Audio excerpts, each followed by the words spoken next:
Good morning, good afternoon, good evening. और जैसा कि मैं हर क्लास में आप लोगों से पूछती हूँ कि कैसे हो आप, और खुद ही जवाब दे देते हो कि बढ़िया ही होगे, क्योंकि अपने बारे में बढ़िया कहने वाले बहुत ही कम लोग मिलेंगे। ज़्यादातर जितने भी लोग होते हैं, जितने भी मेरे स्टूडेंट से बात होती है, अगर मैं उनसे पूछती हूँ कि कैसे हो आप, तो सबके सब यही रिप्लाई देते हैं। कुछ लोग, मतलब सारे तो नहीं, बट कुछ लोग ऐसे रिप्लाई देते हैं, हाँ मैम ठीक है, कट रहा है, चल रहा है। अरे आप ही अगर अपने बारे में अच्छा नहीं बोलोगे तो और कौन बोलेगा? सामने वाला तो बोलेगा नहीं आपके बारे में अच्छा। ठीक है, तो हमेशा बढ़िया ही कहना है अपने बारे में, और अपने आप को बहुत ही शानदार पेश करना है, क्योंकि किसी को आपसे कोई फर्क नहीं पड़ता है। ठीक है, तो बढ़िया ही हो गए आप, और बहुत ही शानदार हो गए, और अपनी इस क्लासेस को एंजॉय करते हुए चलोगे।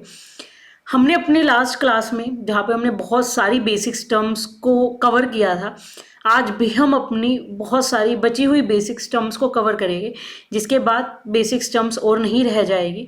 ठीक है, मोस्टली मैंने कवर कर ली है। तो मैं सीए दीपिका बंसल, आप लोगों फ्रॉम शापअप, आप लोगों की एजुकेटर, आप लोगों की मेंटर, और आप लोगों की इस क्लास में आप लोगों की साथी। तो एक बार हम बस टॉपिक्स को ही कवर कर लेते हैं कि हमने अपनी पिछली क्लास में, जो हमारी थर्ड क्लास थी, उसमें हमने कौन कौन सी बेसिक्स टर्म्स को कवर किया था। सबसे पहला हमने कंपनी की डेफिनेशन को दोबारा से रीड आउट किया था कि कंपनी क्या होती है। फिर हमने कॉरपोरेट व्हील के बारे में पढ़ा था कि कॉरपोरेट व्हील जो होती है वो कॉरपोरेट पर्सनैलिटी होती है, कि कंपनी की खुद की एक पर्सनैलिटी होती है। कंपनी अपनी पर्सनैलिटी के बेसिस पे बहुत सारे जो है काम करती है, बहुत सारी पावर्स होती है, राइट्स होते हैं, ड्यूटीज़ होती है। फिर हमने पढ़ा था कि लिफ्टिंग ऑफ कॉरपोरेट व्हील को लिफ्ट करना मतलब वो पर्दा हटा देना जिसके कारण कंपनी और मेंबर दोनों सेपरेट थे।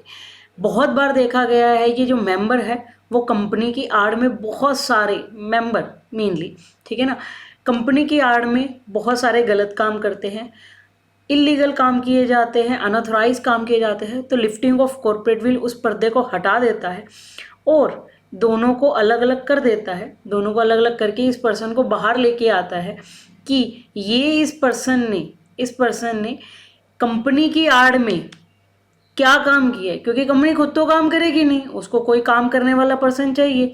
ठीक है, तो मेंबर जो है वो कंपनी की पर्सनालिटी का फ़ायदा लेते हुए बहुत सारे इलीगल काम करता है, और लिफ्टिंग ऑफ कॉर्पोरेट विल उस पर्दे को हटा के उस पर्सन को बाहर लेके आती है जो कि एक गलत काम करता है। ठीक है ना, और इसको अगर पनिशमेंट देनी हो तो पनिशमेंट दी जाती है, फाइन लगाना हो तो फाइन लगाया जाता है। फिर हमने कंपनी के टाइप्स के बारे में पढ़ा था। उससे पहले हम एमसीए की वेबसाइट पे गए थे, जहाँ पे हमने जो एमसीए जो बुलेटिन निकालता है, इंफॉर्मेशन बुलेटिन हर मंथ निकालता है, जिसके बेसिस पे वो डेटा बताता है कि पूरे ऑल ओवर इंडिया में कितने तरह की कंपनी है, कितनी कंपनी कौन से टाइप की कंपनी है। ठीक है, और उसके बारे में हमने पूरा डिटेल में पढ़ना भी शुरू किया था, और हमने on the basis of members या साइज़ के बेसिस पे कंपनी को कवर किया था, जहाँ पे हमने पढ़ा था कि कंपनी 4 तरीके की होती है: public company, private company, 1% company and the small company. ठीक है, शॉर्ट में हमने पढ़ा था, क्योंकि इन सभी के ऊपर हम लोग अपनी डिटेल में आगे जाके क्लासेस बनाएंगे, क्योंकि इन डिटेल के ऊपर ही चर्चा होती है, और इन्हीं के ऊपर प्रैक्टिकल जो है वो पूछे भी जाते हैं और बताए भी जाते हैं। तो इन्हीं के ऊपर, इन चारों के ऊपर हम प्रैक्टिकल्स भी बताएंगे आपको कि प्रैक्टिकली कैसे कैसे फॉर्म भरे जाते हैं, कैसे कैसे इनकॉर्पोरेशन होती है, और एक्चुअल में इनका क्या यूज़ होता है। ठीक है, तो आज की हम अपनी इस क्लास में और भी बची हुई बेसिक्स टर्म्स को कवर करेंगे। तो जैसे कि मैं हमेशा कहती हूँ कि शुरुआत से एंड तक इस क्लास में ज़रूर बने रहिएगा, नोटिंग ज़रूर कीजिएगा हर एक चीज़ को, क्योंकि नोटिंग करना बहुत ज़्यादा ज़रूरी है, और हर चीज़ को अपने दिमाग तक लेके जाना है, बार बार रिवाइज ज़रूर करना है, क्योंकि जितनी बार भी आप रिवाइज करोगे उतनी बार आपको समझ में आएगा। ठीक है, तो चलिए लेट्स स्टार्ट दिस क्लास। तो हम अपनी पीपीटी पे आ चुके हैं। बड़ी सुंदर सी पीपीटी है, मेरे को कई बार खुद ही खुशी होती है देख देख के कि मैंने कितनी सुंदर बनाई, लेकिन सिर्फ आप लोगों के लिए सुंदर बनाई है ताकि आप लोग मेहनत करें इसके ऊपर। बनाने में उतना टाइम नहीं लगेगा जितना समझने में टाइम लगेगा। ठीक है ना, तो समझेंगे, याद करेंगे और याद करेंगे, प्रैक्टिस प्रैक्टिस, जिसको हम हिंदी में कहते हैं कि करत करत अभ्यास ते जड़मती हो सुजान, रसरी आवत जाते सिर पर परत निशान। ठीक है ना, अब मैं अपने बहुत सारे स्टूडेंट्स को ये कहावत कहती हूँ तो दे आर और लाइक कि ma'am we don't understand this line, and I am like oh my God, why आपने क्यों नहीं पढ़ी अपनी क्लास 7th एंड 8th? अगर आप लोगों को समझ में आ गया हो तो मतलब बहुत ही सीधा सा है कि practice makes a man perfect, ठीक है ना। तो हम प्रैक्टिस करेंगे, बार बार पढ़ेंगे और तब तक पढ़ते रहेंगे जब तक कि हमें समझ में ना आ जाए, क्योंकि प्रैक्टिकल एस्पेक्ट से ये कंपनीज के टाइप बहुत ज़्यादा इंपॉर्टेंट है। एक एक क्लास बहुत ही ज़्यादा इंपॉर्टेंट है, क्योंकि जो भी आप लोगों को पढ़ाया जा रहा है वो प्रैक्टिकल एस्पेक्ट से पढ़ाया जा रहा है, जो कि आप लोगों से पूछा जा सकता है at the time of your career, ठीक है ना। जब आप अपने करियर में आगे बढ़ोगे, बूस्टअप करोगे, ग्रो करोगे, इंटरव्यूज़ वगैरह देने जाओगे, तो आपसे ये चीज़ें पूछी जा सकती है, ठीक है ना। तो चलिए हम पढ़ते हैं। सबसे पहला होल्डिंग कंपनी को पढ़ेंगे on the basis of control. Control जैसे एक फैमिली में पापा जो है वो सबको कंट्रोल करते हैं, वैसे ही हमारे यहाँ पे जो पापा है वो है होल्डिंग कंपनी और जो बेटा है वो है सन। पापा जो है वो बेटे के गलत डिसीजन पे उसको रोकेंगे और उसकी हर तरीके से सहायता करेंगे, ठीक है ना। तो होल्डिंग कंपनी के बारे में पढ़ेंगे, सब्सिडरी कंपनी के बारे में पढ़ेंगे और एसोसिएट कंपनी के बारे में हम लोग पढ़ेंगे, ठीक है। चलिए देखते हैं कि क्या क्या होता है ये होल्डिंग कंपनी किस सेक्शन के अंदर आती है। मैम ये section 246 of the companies act 2013 के अंदर आती है। जैसा भी मैंने आपको पिछली वीडियो में भी बोला था, section number, to remind the section number is not important, just the concept of the holding company या just the concept of the companies act 2013 very important, ठीक है ना। कॉन्सेप्ट को याद करना बहुत ही ज़्यादा ज़रूरी है, सेक्शन नंबर ज़रूरी नहीं है, ठीक है ना। तो होल्डिंग कंपनी को पढ़ते हैं कि होल्डिंग कंपनी क्या होती है, ठीक है। कुछ कट तो नहीं रहा, थोड़ा बहुत ही कट रहा है, ठीक है, वो मैं ऊपर लिख दूंगी आप लोगों को ताकि आप लोगों को समझ में आ जाए। तो होल्डिंग कंपनी वो कंपनी होती है, क्या कौन सी कंपनी होती है मैम, जल्दी से बताइए। Control the composition of board of director control the composition of board of directors of another company, दूसरी कंपनी के बोर्ड ऑफ डायरेक्टर के कॉम्पोजिशन को कंट्रोल करती है। मैंने क्या किया, हाँ चलिए पहले दूसरा पॉइंट पढ़ते हैं फिर आपको समझाती हूँ मैं, ठीक है। एक्साइज और control more than 50% of the total voting power in another company directly और इनडायरेक्टली। इसको बड़ी आसान भाषा में मैं आपको समझाती हूँ कि मैं एक कंपनी हूँ, ठीक है, ए लिमिटेड। लेट्स सपोज मैंने ए लिमिटेड का एग्जांपल है कि मैं ए लिमिटेड हूँ। मैंने क्या किया, बी लिमिटेड के जितने भी शेयर्स थे, फॉर एग्जाम्पल इसके पास जो है 1000 शेयर्स थे, ठीक है ना, इस कंपनी के 1000 शेयर्स है। तो मैंने क्या किया, इस 1000 शेयर्स में से मैंने 5-10 शेयर्स जो है, हाँ जी 5-10 शेयर्स मतलब मोर देन 500 शेयर्स जो है वो मैंने बाय कर लिए, ठीक है।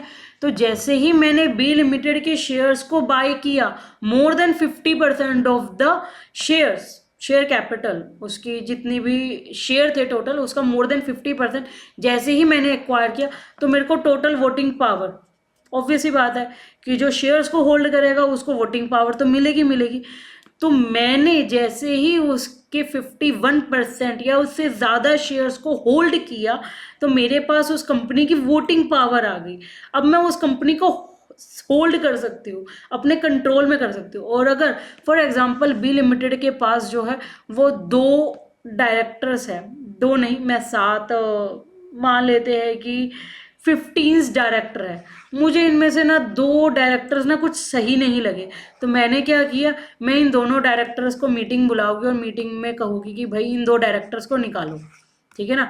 सबकी सहमति से इन दोनों डायरेक्टर्स को निकाल भी सकती हूँ। मतलब कि होल्डिंग कंपनी वो कंपनी होती है जो कि कंट्रोल करती है। ए लिमिटेड ने क्या किया, कंट्रोल किया, किसको, composition of board of director को।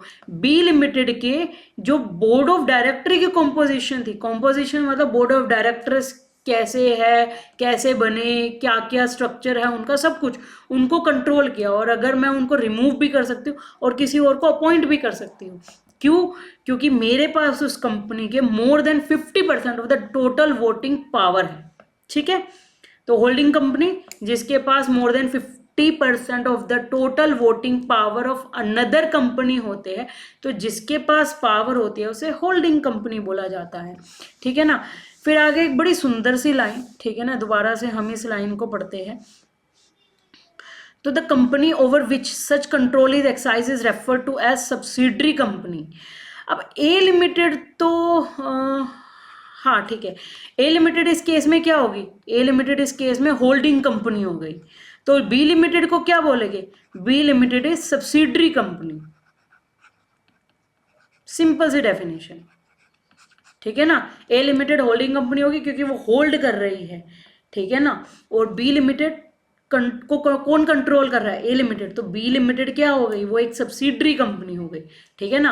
होल्डिंग कंपनी मतलब पापा, और जो इस केस में ए लिमिटेड है, और पापा अपने बच्चे को कंट्रोल कर रहा है, मतलब बी लिमिटेड को कंट्रोल कर रहा है, उसके कॉम्पोजिशन को कंट्रोल कर सकता है, और उसके ऊपर हर एक जो चीज़ है उस चीज़ को भी कंट्रोल कर सकता है, ठीक है ना। तो जो पर्सन जो कंपनी होल्ड करते हैं उसको होल्डिंग कंपनी, और जो पर्सन का होल्ड किया जाता है उसको सब्सिडरी कंपनी। तो फीचर्स होते हैं कुछ होल्डिंग कंपनी के, जल्दी से देख लेते हैं, बड़े सुंदर सुंदर से फीचर्स है, ठीक है। और थोड़ा सा ही कट रहा है, ज़्यादा नहीं कट रहा है, ठीक है ना। तो मैं आती हूँ, क्या लिखा हुआ है, the holding company hold more than, यहाँ पे फर्स्ट पॉइंट लिख देते हैं हम, the holding company hold more than 50% of the, holding company के पास क्या होता है, होल्डिंग कंपनी के पास more than 50% of the equity share of its subsidiary, subsidiary company के जो है, क्या हो गया है आज हमारे पेन को, आज हमारा पेन कहता है नहीं मैं नहीं चलूँगा, मैंने कहा अभी भी तो क्लास शुरू हुई है भाई, ऐसे कैसे नहीं चलेगा, चलना पड़ेगा तुझे। तो ठीक है, तो होल्डिंग कंपनी के पास सब्सिडरी कंपनी के मोर देन 50%, मोर देन, ये बहुत इंपॉर्टेंट लाइन है, ये बहुत इंपॉर्टेंट पॉइंट है कि मोर than 50% of the equity shares जो है वो होल्डिंग कंपनी के पास होते हैं। चलिए दूसरा पॉइंट क्या कहता है, the holding company can influence मतलब जो प्रभाव डाल सके, अफेक्ट कर सके, और control the composition of subsidiaries board of director, subsidiary company के बोर्ड ऑफ डायरेक्टर को कंट्रोल कर सके और इन्फ्लुएंस कर सके। इसका मतलब कि इट कैन अपॉइंट, या अपॉइंट भी कर सकता है और रिमूव भी कर सकता है directors in the subsidiary company के डायरेक्टर्स को हटा भी सकता है और भी अपॉइंट कर सकता है, ठीक है ना। आगे देखते हैं थर्ड पॉइंट क्या कहता है, थर्ड पॉइंट कहता है कि both the holding company and its subsidiary company are distinct legal entity, holding company and subsidiary company are distinct legal personality, distinct legal entity, दोनों अलग अलग है, दोनों की अपनी लायबिलिटीज है, दोनों की अपनी एसेट्स है, ठीक है ना। फिर फोर्थ पॉइंट हमें क्या कहता है कि फोर्थ पॉइंट बड़ी सुंदरता से हमें ये कहता है कि देखिए holding company may not engage in the operation directly but may exist to control the other company. ऐसा नहीं है कि वो उसके काम में, होल्डिंग कंपनी जो है वो सब्सिडरी कंपनी के काम में जो है वो इंगेज होगा, नहीं ऐसा नहीं है। वो क्या करेगा, but may exist to control other company, but control करेगा उसको, कि अगर वो कोई काम करने लगेगा तो हाँ भाई क्या काम कर रहा है, नहीं तो ऐसा मत कर, तो वैसा कर, ठीक है ना। कंट्रोल करेगा बट एंगेज नहीं होगा, ठीक है ना। जैसे मान लो मैं खाना बनाने गई, ठीक है, तो खाना बनाने के केस में मम्मी जो है मुझे इंस्ट्रक्शंस दे जा रही, बेटा ऐसा कर वैसा कर, मम्मी खुद आगे नहीं बना रही, ठीक है ना, मम्मी जो है वो मुझे इंस्ट्रक्शंस दे रही है, मम्मी मुझे कंट्रोल कर रही है। तो इसी केस में जो होल्डिंग कंपनी है वो इंगेज नहीं होती ऑपरेशन में डायरेक्टली, बट वो कंट्रोल करती है दूसरी कंपनी को, ठीक है। फिर हमारे पास फिफ्थ पॉइंट हमारे पास आता है, क्या कहता है फिफ्थ पॉइंट कहता है कि holding company can have more than one subsidiaries under its control. एक होल्डिंग कंपनी के पास जो है वो एक से ज़्यादा जो है सब्सिडरी, मान लो इसने इसके भी शेयर खरीद लिए, बहुत अमीर कंपनी है ए लिमिटेड ने क्या किया, बी के भी शेयर्स खरीदे, सी के भी खरीद लिए, डी के भी शेयर खरीदे, ई के भी खरीद लिए। तो एक होल्डिंग कंपनी की बहुत सारी सब्सिडरीज कंपनी हो सकती है, ठीक है, डन। फिर कुछ एग्जांपल्स हमने आपको दिए हैं, जैसे Tata Sons limited, Tata Sons जो है वो होल्डिंग कंपनी है for the Tata group companies, ठीक है ना। हाँ जी, Tata Sons limited holding company for the Tata group, ठीक है ना। टाटा ग्रुप की सभी कंपनीज के लिए टाटा सन्स लिमिटेड जो है वो होल्डिंग कंपनी और सब्सिडरी कंपनी कौन सी है, Tata Motors, Tata steel etcetera, ठीक है ना। चलिए दूसरा एग्जाम्पल्स एज यूजुअल बड़ा फेमस है एग्जाम्पल, रिलायंस इंडस्ट्री लिमिटेड।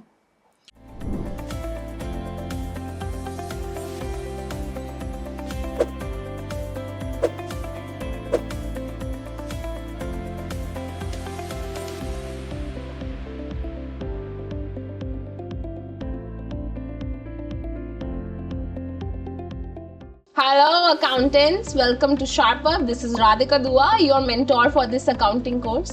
यहाँ हम आपको अकाउंटिंग कंसेप्चुअली और प्रैक्टिकली दोनों तरीके से सिखाते हैं। आज मैं आपसे कुछ बातें करने आई हूँ। First, why do you need this accounting course?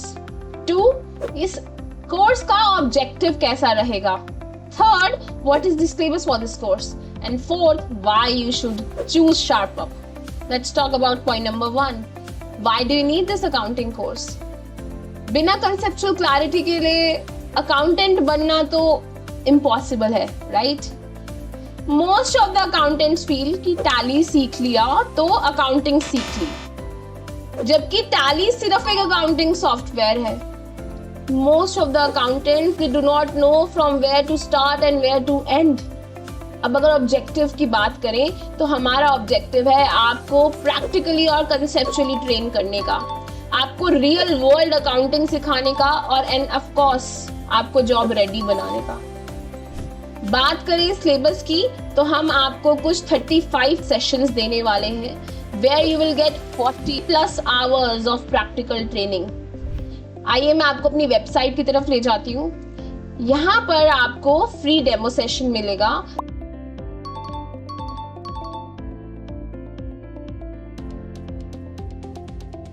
And you can click on the session wise syllabus. You can check it out here.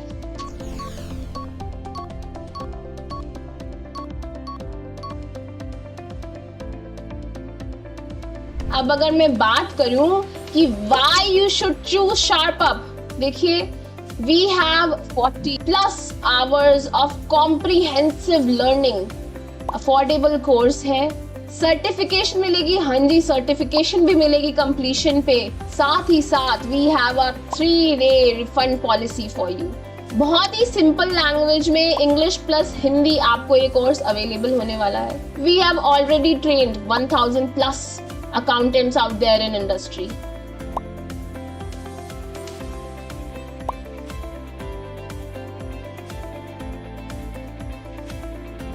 सो देर किस बात की है. Thank you for your time for today. I look forward कि आप हमें इस comprehensive learning में join करेंगे. Thank you. This is Radhika Dua signing off. Reliance industry limited. Reliance industry limited जो है वो होल्डिंग कंपनी है for Reliance retail, Jio platforms etcetera. ठीक है ना. अल्फाबेट इनकॉर्पोरेशन, आपको पता है कि अल्फाबेट्स जो है होल्डिंग कंपनी है किसकी? गूगल की एंड अदर सब्सिडियरीज की. एक और एग्जांपल देते हैं. अल्फाबेट जो है वो होल्डिंग कंपनी है यूट्यूब की. Oh wow. मेटा, आपने देखा होगा व्हाट्सएप पे, तो मेटा जो है वो होल्डिंग कंपनी है किस किस की? व्हाट्सएप की. तो व्हाट्सएप क्या है? व्हाट्सएप एक सब्सिडरी कंपनी है. और किसकी? इंस्टाग्राम की, फेसबुक की, जो कि आप लोग हमेशा यूज़ करते रहते हो. ठीक है ना.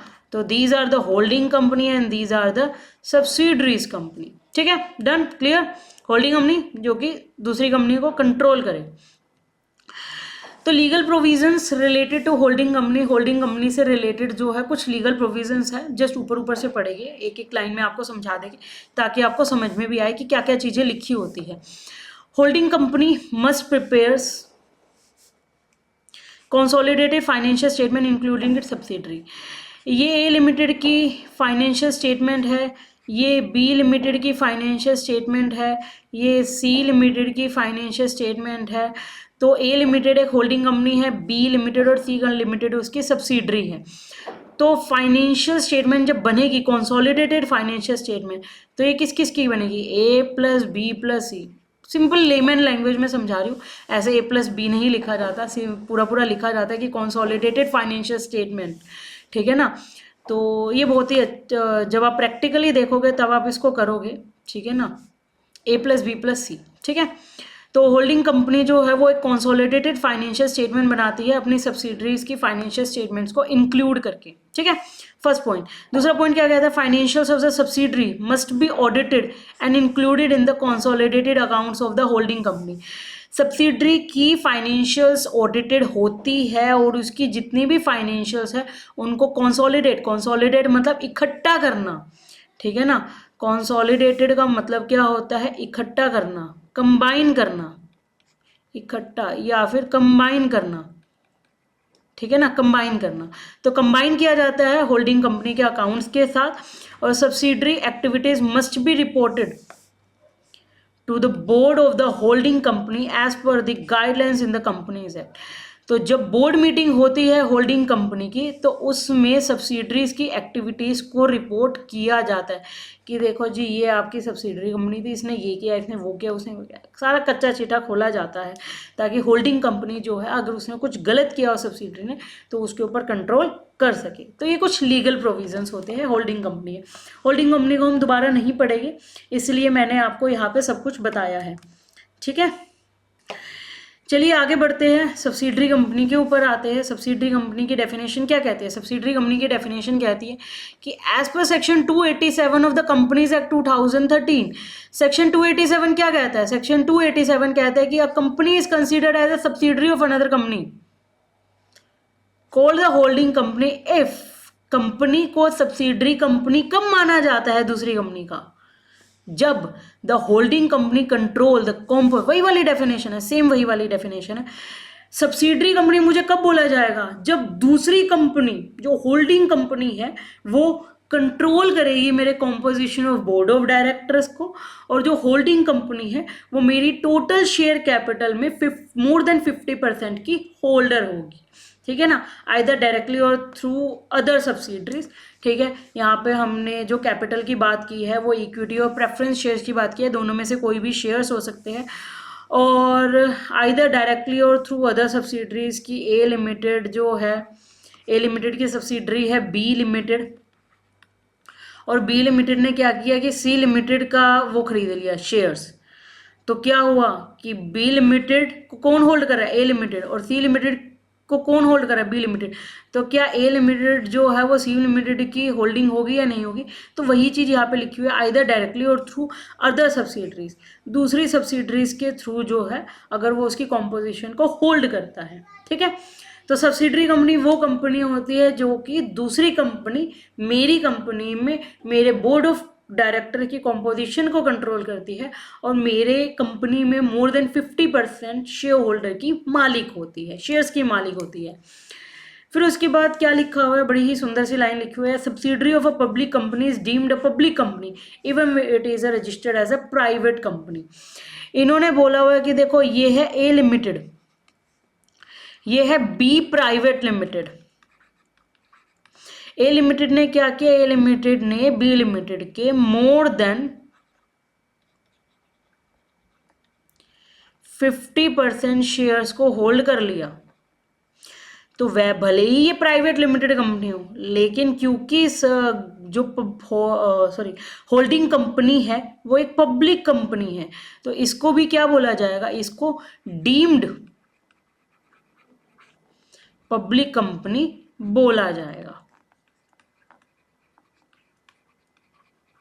हालांकि इसके सारे के सारे राइट्स जो है वो प्राइवेट वाले ही है, इसके ऊपर रेस्ट्रिक्शंस आर्टिकल्स ने लगा रखी है, इसके जो मैक्सिमम नंबर ऑफ मेंबर है वो 200 नहीं हो सकते, और ये शेयर्स को ट्रांसफ़र नहीं कर सकता है, और क्या था, ये पब्लिक से डिपॉजिट नहीं ले सकते हैं, ठीक है ना। लेकिन फिर भी ये डीम्ड पब्लिक कंपनी माने जाएगी even if it is registered as a private company. भले ही वो रजिस्टर्ड प्राइवेट कंपनी के तौर पे हो, फिर भी अगर ये किसी पब्लिक कंपनी की सब्सिडरी है तो उसे डीम्ड पब्लिक कंपनी माना जाएगा, ठीक है। चलिए आगे बढ़ते हैं हम। तो आगे हम बढ़ते हैं और देखते हैं कि types of subsidiaries company. Subsidiary company के टाइप्स कितने तरह के होते हैं?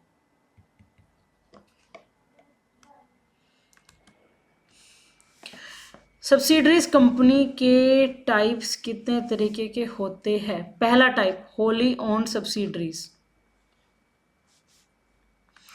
Wholly owned subsidiaries, wholly owned subsidiary मतलब होली मतलब पूरा, ओन मतलब मालिक, ओनर, मलिक मत समझ रहे ना, मालिक है ये, मालिक।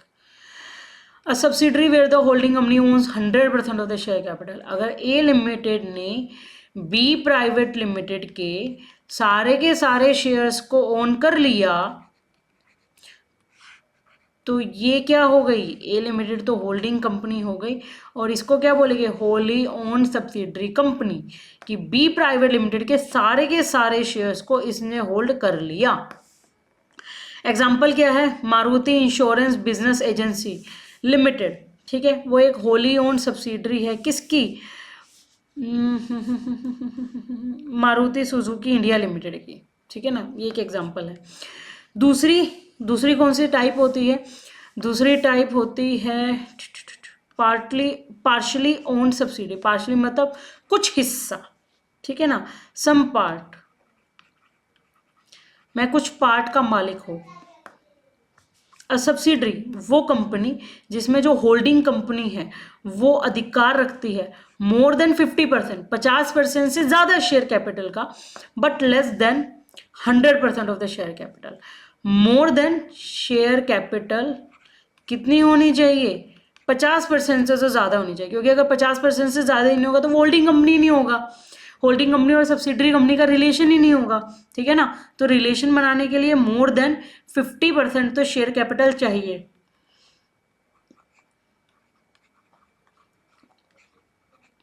लेकिन लेस देन 100% चाहिए, ठीक है ना, 100% से कम चाहिए।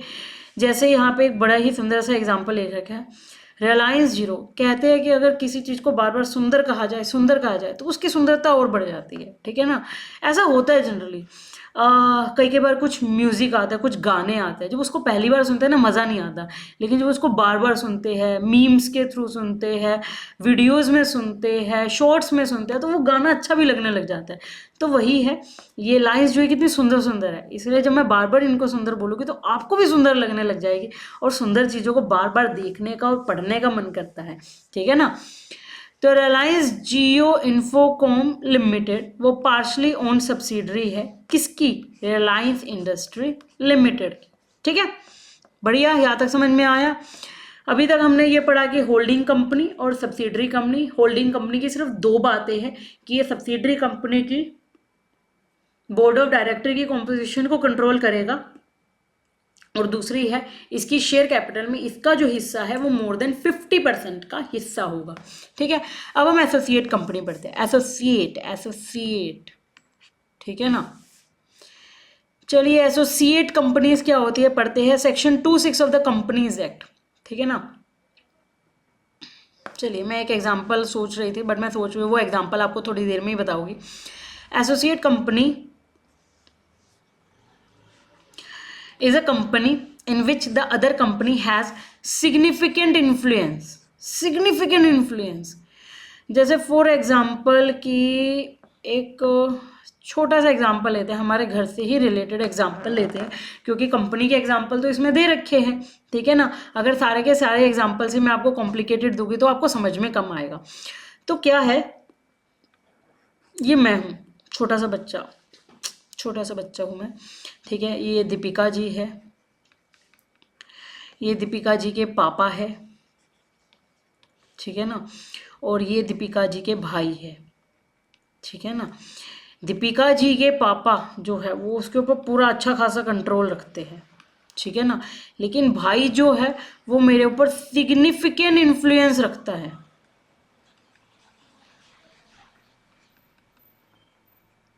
मेरे ऊपर प्रभाव डालता है और बहुत अच्छे वाला प्रभाव डालता है, ठीक है ना। तो एसोसिएट कंपनी क्या होती है, एसोसिएट कंपनी वो कंपनी होती है जिसके अंदर हमारा जो है सिग्निफिकेंट इन्फ्लुएंस होता है, बट नॉट कंट्रोल नहीं कर सकता वो हमें, वो मुझे, मेरा भाई मुझे कंट्रोल नहीं कर सकता। पापा ज़रूर कंट्रोल कर सकते हैं क्योंकि वो मेरे पापा है, मैं उनके सामने कुछ नहीं बोलूँगी, लेकिन वो मेरा भाई है, मैं उसके सामने बोल सकती हूँ। तो मेरा भाई मुझे कंट्रोल नहीं कर सकता, लेकिन मेरे ऊपर प्रभाव डाल सकता है, सिग्निफिकेंट इन्फ्लुएंस है उसका मेरे ऊपर, but not control over it's management and policies. Management and policies के ऊपर कंट्रोल नहीं कर सकता, इन्फ्लुएंस डाल सकता है। सिग्निफिकेंट इन्फ्लुएंस का मतलब क्या होता है, सिग्निफिकेंट इन्फ्लुएंस कैसे होता है, may be due to holding a certain percentage of shares, usually 20% or more but less than 50% participation in the business policy decision or through representation on the board of directors, ठीक है। इन्होंने क्या लिखा हुआ है, इन्होंने 2-3 लाइनें बड़ी सिंपल सादी सी शब्दों में बोली है, इन्होंने ऊपर लिख देती हूँ मैं ताकि आप लोगों को थोड़ी सी आसानी हो समझने में, ठीक है। सबसे पहला पॉइंट उन्होंने बोला है, देखो जी, सिग्निफिकेंट इन्फ्लुएंस।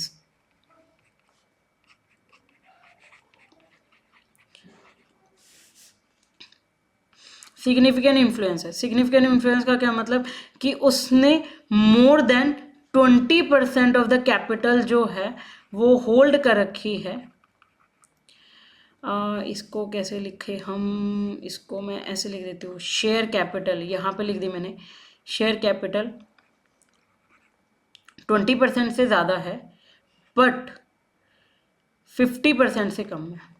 50% मैक्सिमम है, लेकिन शेयर कैपिटल जो है वो 20% से ज़्यादा होनी चाहिए, ठीक है ना। 20% से ज़्यादा होल्ड कर रखे, लेकिन 50% से कम है, क्योंकि अगर 50% को पार कर गई फिर तो वो होल्डिंग कंपनी बन जाएगी, लेकिन अगर 50% को पार ना किया तो वो एसोसिएट कंपनी बनेगी, जो कि ओब्वियसली अगर मैंने शेयर ले रखा है तो मेरे पास एक अधिकार आ गया वोटिंग करने का, डिसीजंस में शामिल होने का। क्यों? क्योंकि मैं उस कंपनी की शेयर होल्डर हो चुकी हूँ। लेकिन ये तो मेरी बात है, एज एन इंडिविजुअल है। अगर कोई कंपनी दूसरी कंपनी का more than 20% of the share hold करती है तो वो उस कंपनी की एसोसिएट कंपनी बन जाएगी, दोस्त बन जाएगी, ठीक है ना। तो एसोसिएट कंपनी बनने के लिए आपको कुछ परसेंटेज शेयर्स का चाहिए, और उस शेयर्स को होल्ड करने के लिए आपको क्या चाहिए, आपको अपने बिजनेस पॉलिसी डिसीजंस में आप जो है वो पार्टिसिपेट कर सकते हो, और बोर्ड ऑफ डायरेक्टर अपनी अपनी रिप्रेजेंटेशन भी कर सकते हो, ठीक है ना। मैं बोर्ड ऑफ डायरेक्टर्स में बैठ भी सकता हूँ, ठीक है। डन, यहाँ तक अपनी रिप्रेजेंटेशन कर सकता हूँ, यहाँ तक क्लियर। मतलब वो मेरी दोस्त कंपनी है, उसके मैंने 20% से ज़्यादा जो है वो शेयर्स को होल्ड कर रखा है। एसोसिएट कंपनी के कुछ एग्जांपल्स है। इन्फोसिस लिमिटेड, इन्फोसिस का नाम हर किसी ने सुन रखा है। ये एसोसिएट्स विद, ये किसके साथ एसोसिएट्स है? विप्रो लिमिटेड के साथ। इन्फोसिस लिमिटेड एसोसिएट्स किसके साथ है? विप्रो लिमिटेड के साथ। Having a significant influence but not control, significant influence जरूर है लेकिन कंट्रोल नहीं है, ठीक है।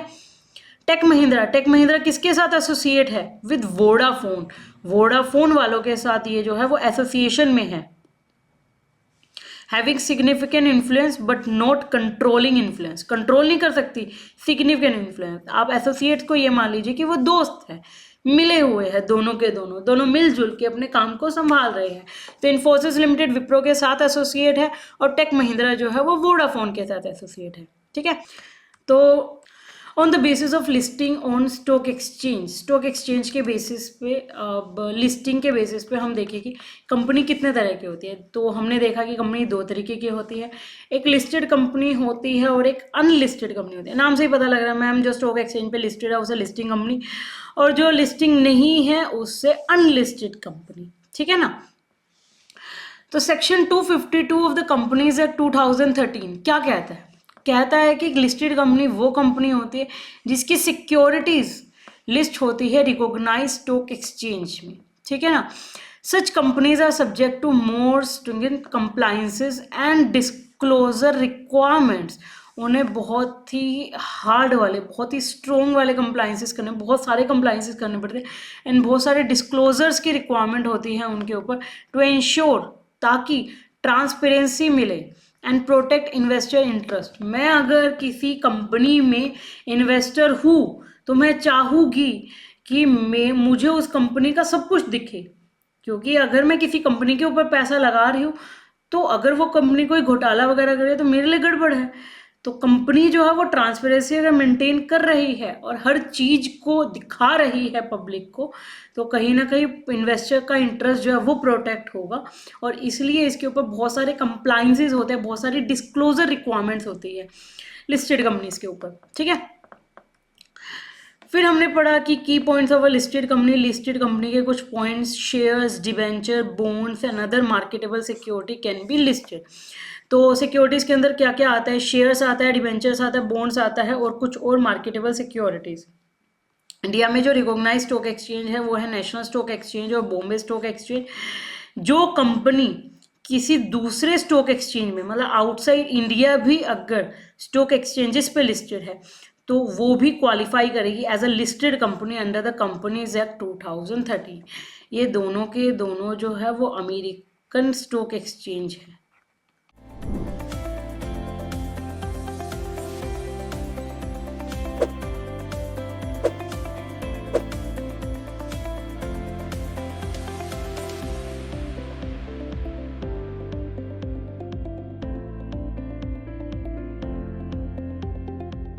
Hello accountants, welcome to SharpUp. मैं हूँ राधिका दुआ, आपकी mentor for GST certification course.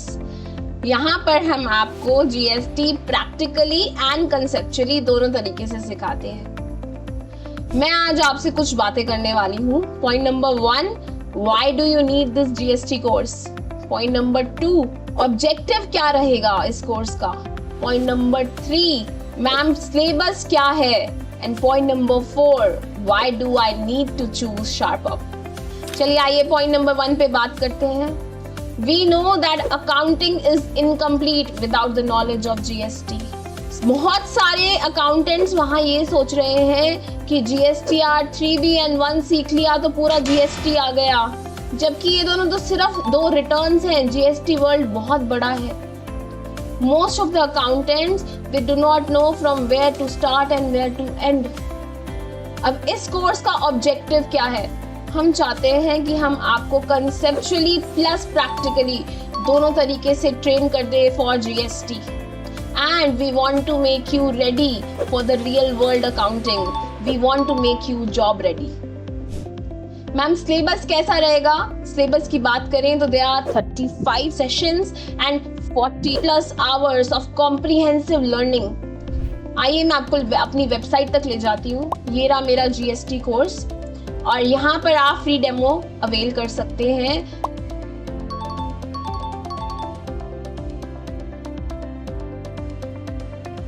और सेशन वाइज पूरे जीएसटी सिलेबस को देख सकते हैं।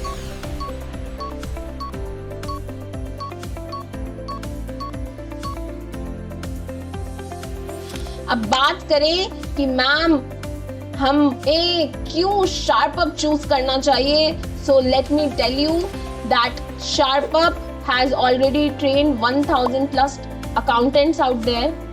हम लोग आपको लाइफ टाइम एक्सेस दे रहे हैं। क्या सर्टिफिकेशन मिलेगी? यस, कंप्लीशन पे आपको सर्टिफिकेशन भी मिलेगी। साथ ही साथ एक इजी लैंग्वेज में हिंदी प्लस इंग्लिश आपको ये पूरा कोर्स अवेल किया जा रहा है। यहाँ पर आपको 40+ आवर्स ऑफ प्रैक्टिकल ट्रेनिंग मिलने वाली है। सो देर किस बात की है? Go ahead and enrol yourself.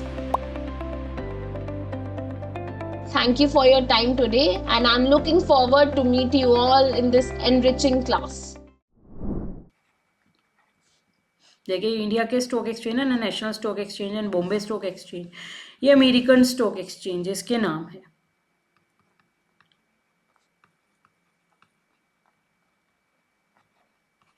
ठीक है, तो लिस्टेड कंपनी जिनकी सिक्योरिटीज लिस्टेड होती है, और लिस्टेड का मतलब शेयर्स भी, डिवेंचर्स भी, बॉन्ड्स भी और अदर मार्केटेबल सिक्योरिटी कुछ भी लिस्टेड हो सकती है।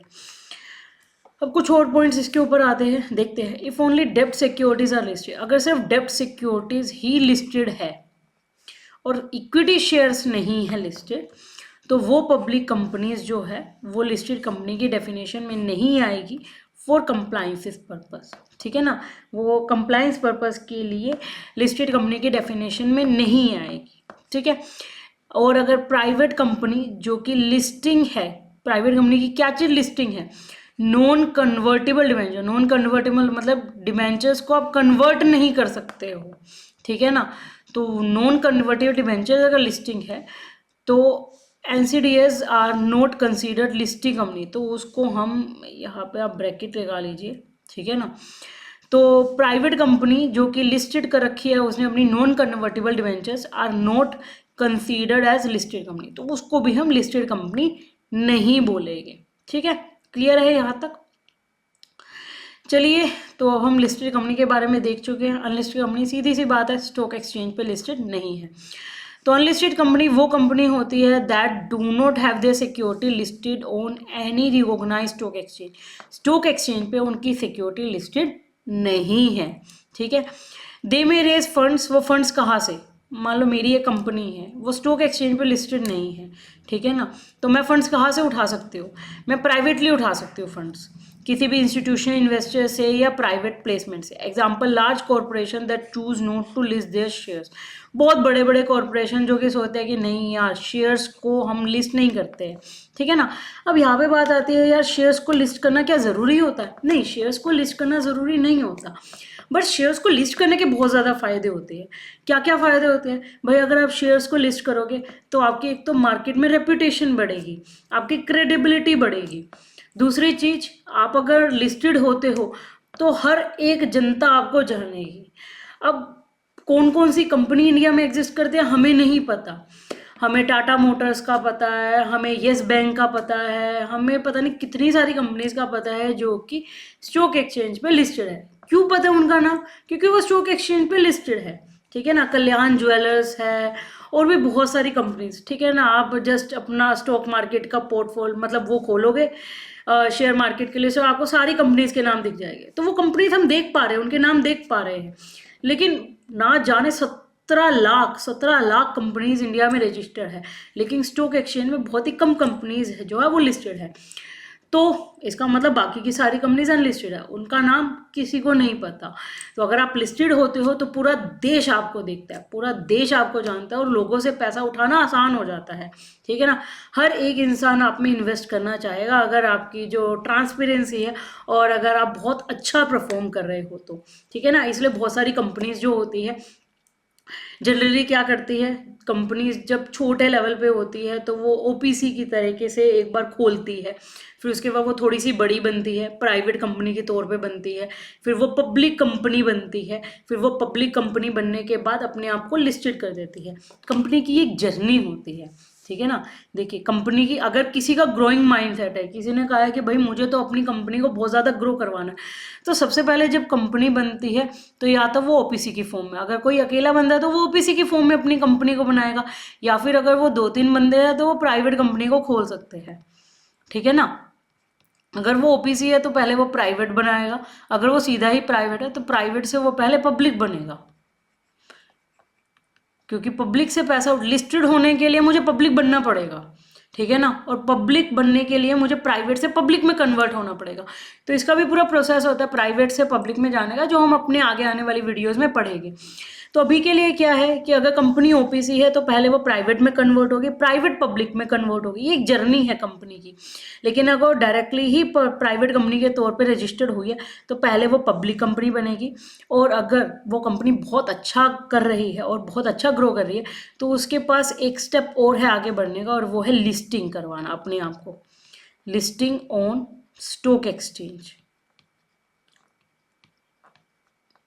बस आगे कोई जर्नी नहीं है, आगे बस ये है कि आपका जो भी बिजनेस है आप अपने बिजनेस को बस ग्रो करते रहो। कंपनी का लेवल अप नहीं होता जा रहा, ठीक है ना। आपने अब कर दिया जितना करना था।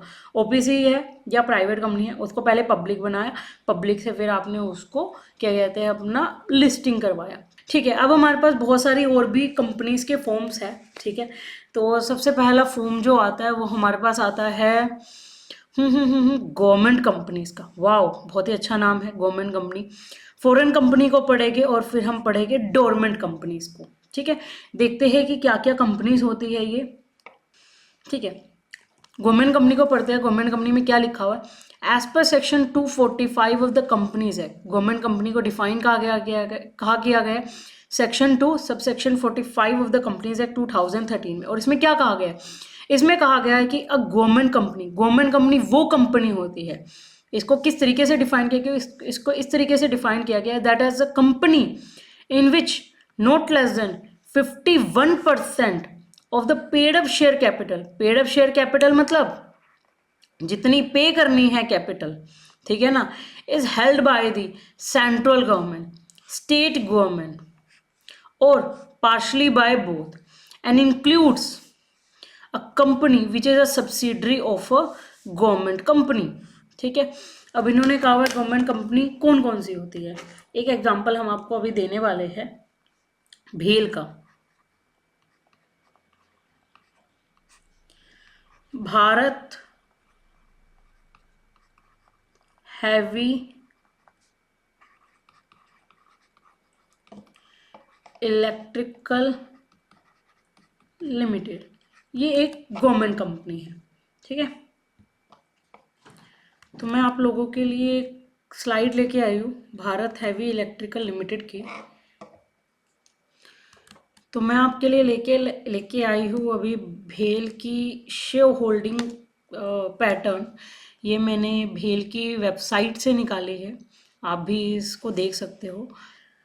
तो राइट नाउ चलिए, तो आप यहाँ पे देख सकते हो सेंट्रल गवर्नमेंट या फिर स्टेट गवर्नमेंट, जिसमें प्रेसिडेंट ऑफ इंडिया जी का भी लिखा हुआ है। और यहाँ पे हम देखते हैं कि, तो यहाँ पे देखिए शेयर होल्डर, ये क्या दिखा रहा है, statement showing share holding pattern as of the public share holder. ठीक है, तो यहाँ पे share holding as a percentage of total number of share calculated as per SCRA 1956 percentage दिखा रखी है। तो हमारी गवर्नमेंट ऑफ इंडिया की परसेंटेज कितनी है, 63.17% की। ठीक है ना, प्रेसिडेंट ऑफ इंडिया का नाम लिखा हुआ है, इसका मतलब कि इसकी जो ये शेयर होल्डिंग है वो सेंट्रल गवर्नमेंट ने होल्ड कर रखी है। सेंट्रल गवर्नमेंट ने भेल की जो है वो शेयर होल्डिंग होल्ड कर रखी है। इससे ये पता लगता है कि सेंट्रल गवर्नमेंट का इस भेल में कितना ज़्यादा इंटरेस्ट है, 63.17%। और यहाँ पे आप अमाउंट को कैलकुलेट करोगे तो कुछ ज़्यादा ही है, तो मैं इसको तो कैलकुलेट नहीं करूँगी, ठीक है ना। बट ये मैं आप लोगों के लिए ये शेयर होल्डिंग पैटर्न लेके आई थी, जो कि दिसंबर 24 का ही है। ठीक है, तो इससे हमें पता लगता है कि, और ये जो भेल है ये इसका जो एडमिनिस्ट्रेटिव कंट्रोल है वो मिनिस्ट्री ऑफ हैवी इंडस्ट्री के पास है। तो आप देख सकते हो, इसलिए इसको बोला जाता है कि ये सेंट्रल लेवल का PSU है, पब्लिक सेक्टर अंडरटेकिंग है, क्योंकि इसमें सरकार ने अपने जो हिस्सेदारी रखी हुई है वो 63.17% की रखी हुई है। ठीक है, तो अब हमें पता लगता है कि गवर्नमेंट कंपनी किसे कहते हैं। गवर्नमेंट कंपनी उसको कहते हैं जिसमें 51% से ज़्यादा की शेयर होल्डिंग होती है। किसकी, पेड अप शेयर कैपिटल होती है, या होल्डिंग कह दो, सेंट्रल गवर्नमेंट की, स्टेट गवर्नमेंट की, पार्शली बाय बोथ, मतलब कुछ हिस्सा सेंट्रल गवर्नमेंट ने, कुछ हिस्सा स्टेट गवर्नमेंट ने। ठीक है, and includes a company which is a subsidiary of a government company. या फिर यहाँ पे अगर हम इस लाइन की बात करें तो ए लिमिटेड है, ये गवर्नमेंट कंपनी का हिस्सा है। इसे हम गवर्नमेंट कंपनी कहे क्यों, क्योंकि गवर्नमेंट की जो हिस्सेदारी है, मान लेते हैं ये भेल है, ठीक है ना, भेल का ही एग्जांपल लेते हैं कि जो भेल है वो एक गवर्नमेंट कंपनी, हमें पता है। अब यहाँ पे क्या लिखा हुआ है, इंक्लूड्स अ कंपनी, और इसमें एक कंपनी और इंक्लूड है, मान लो ए लिमिटेड है, ठीक है, which is a subsidiary of a government company. अब मान लो भेल ने क्या किया, भेल ने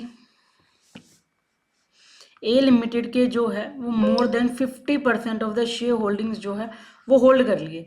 इसका मतलब कि भेल जो है वो होल्डिंग कंपनी बन गया और ए लिमिटेड जो है वो सब्सिडरी कंपनी बन गया। ठीक है ना, तो भेल एक गवर्नमेंट कंपनी है, तो ये भी क्या हो जाएगी, ये भी एक डीम्ड पब्लिक कंपनी बन जाएगी।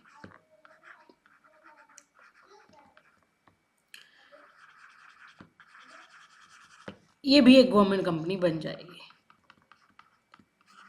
ठीक है ना, तो इन्होंने ये लिखा हुआ है, इंक्लूड्स अ कंपनी, इसमें वो कंपनीज भी शामिल है which is a subsidiary of a government company, जो कि सब्सिडरी है किसकी, एक दूसरी गवर्नमेंट कंपनी की सब्सिडरी है। तो इसे भी हम क्या बोलेंगे, लिमिटेड को भी, ए लिमिटेड को भी हम गवर्नमेंट कंपनी ही बोलेंगे।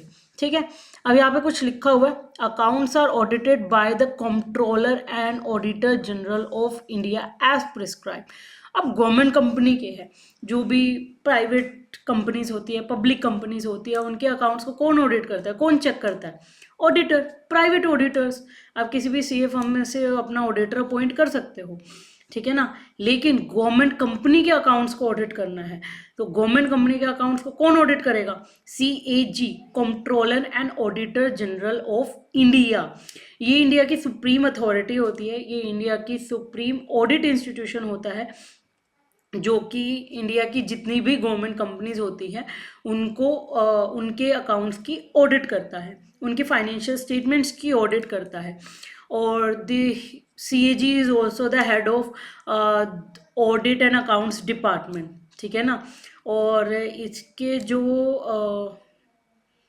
हेड है उनका नाम आई थिंक गिरीश मुर्मू जी है। ठीक है ना, तो आप चेक कर सकते हो। तो controller and auditor general of India, जो इंडिया का जो सुप्रीम अथॉरिटी है ऑडिट करने के लिए, मतलब सबका हेड जो है ऑडिट करने के लिए, वो controller and auditor general of India है। ठीक है,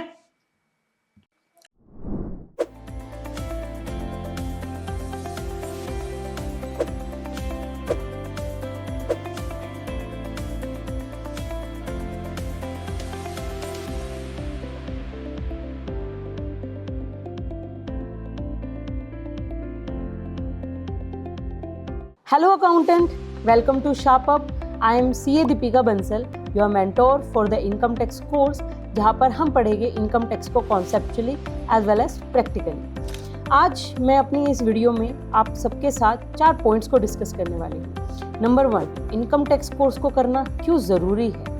नंबर 2, कोर्स के क्या ऑब्जेक्टिव रहने वाले हैं। नंबर 3, कोर्स की क्या सिलेबस कवरेज होगी।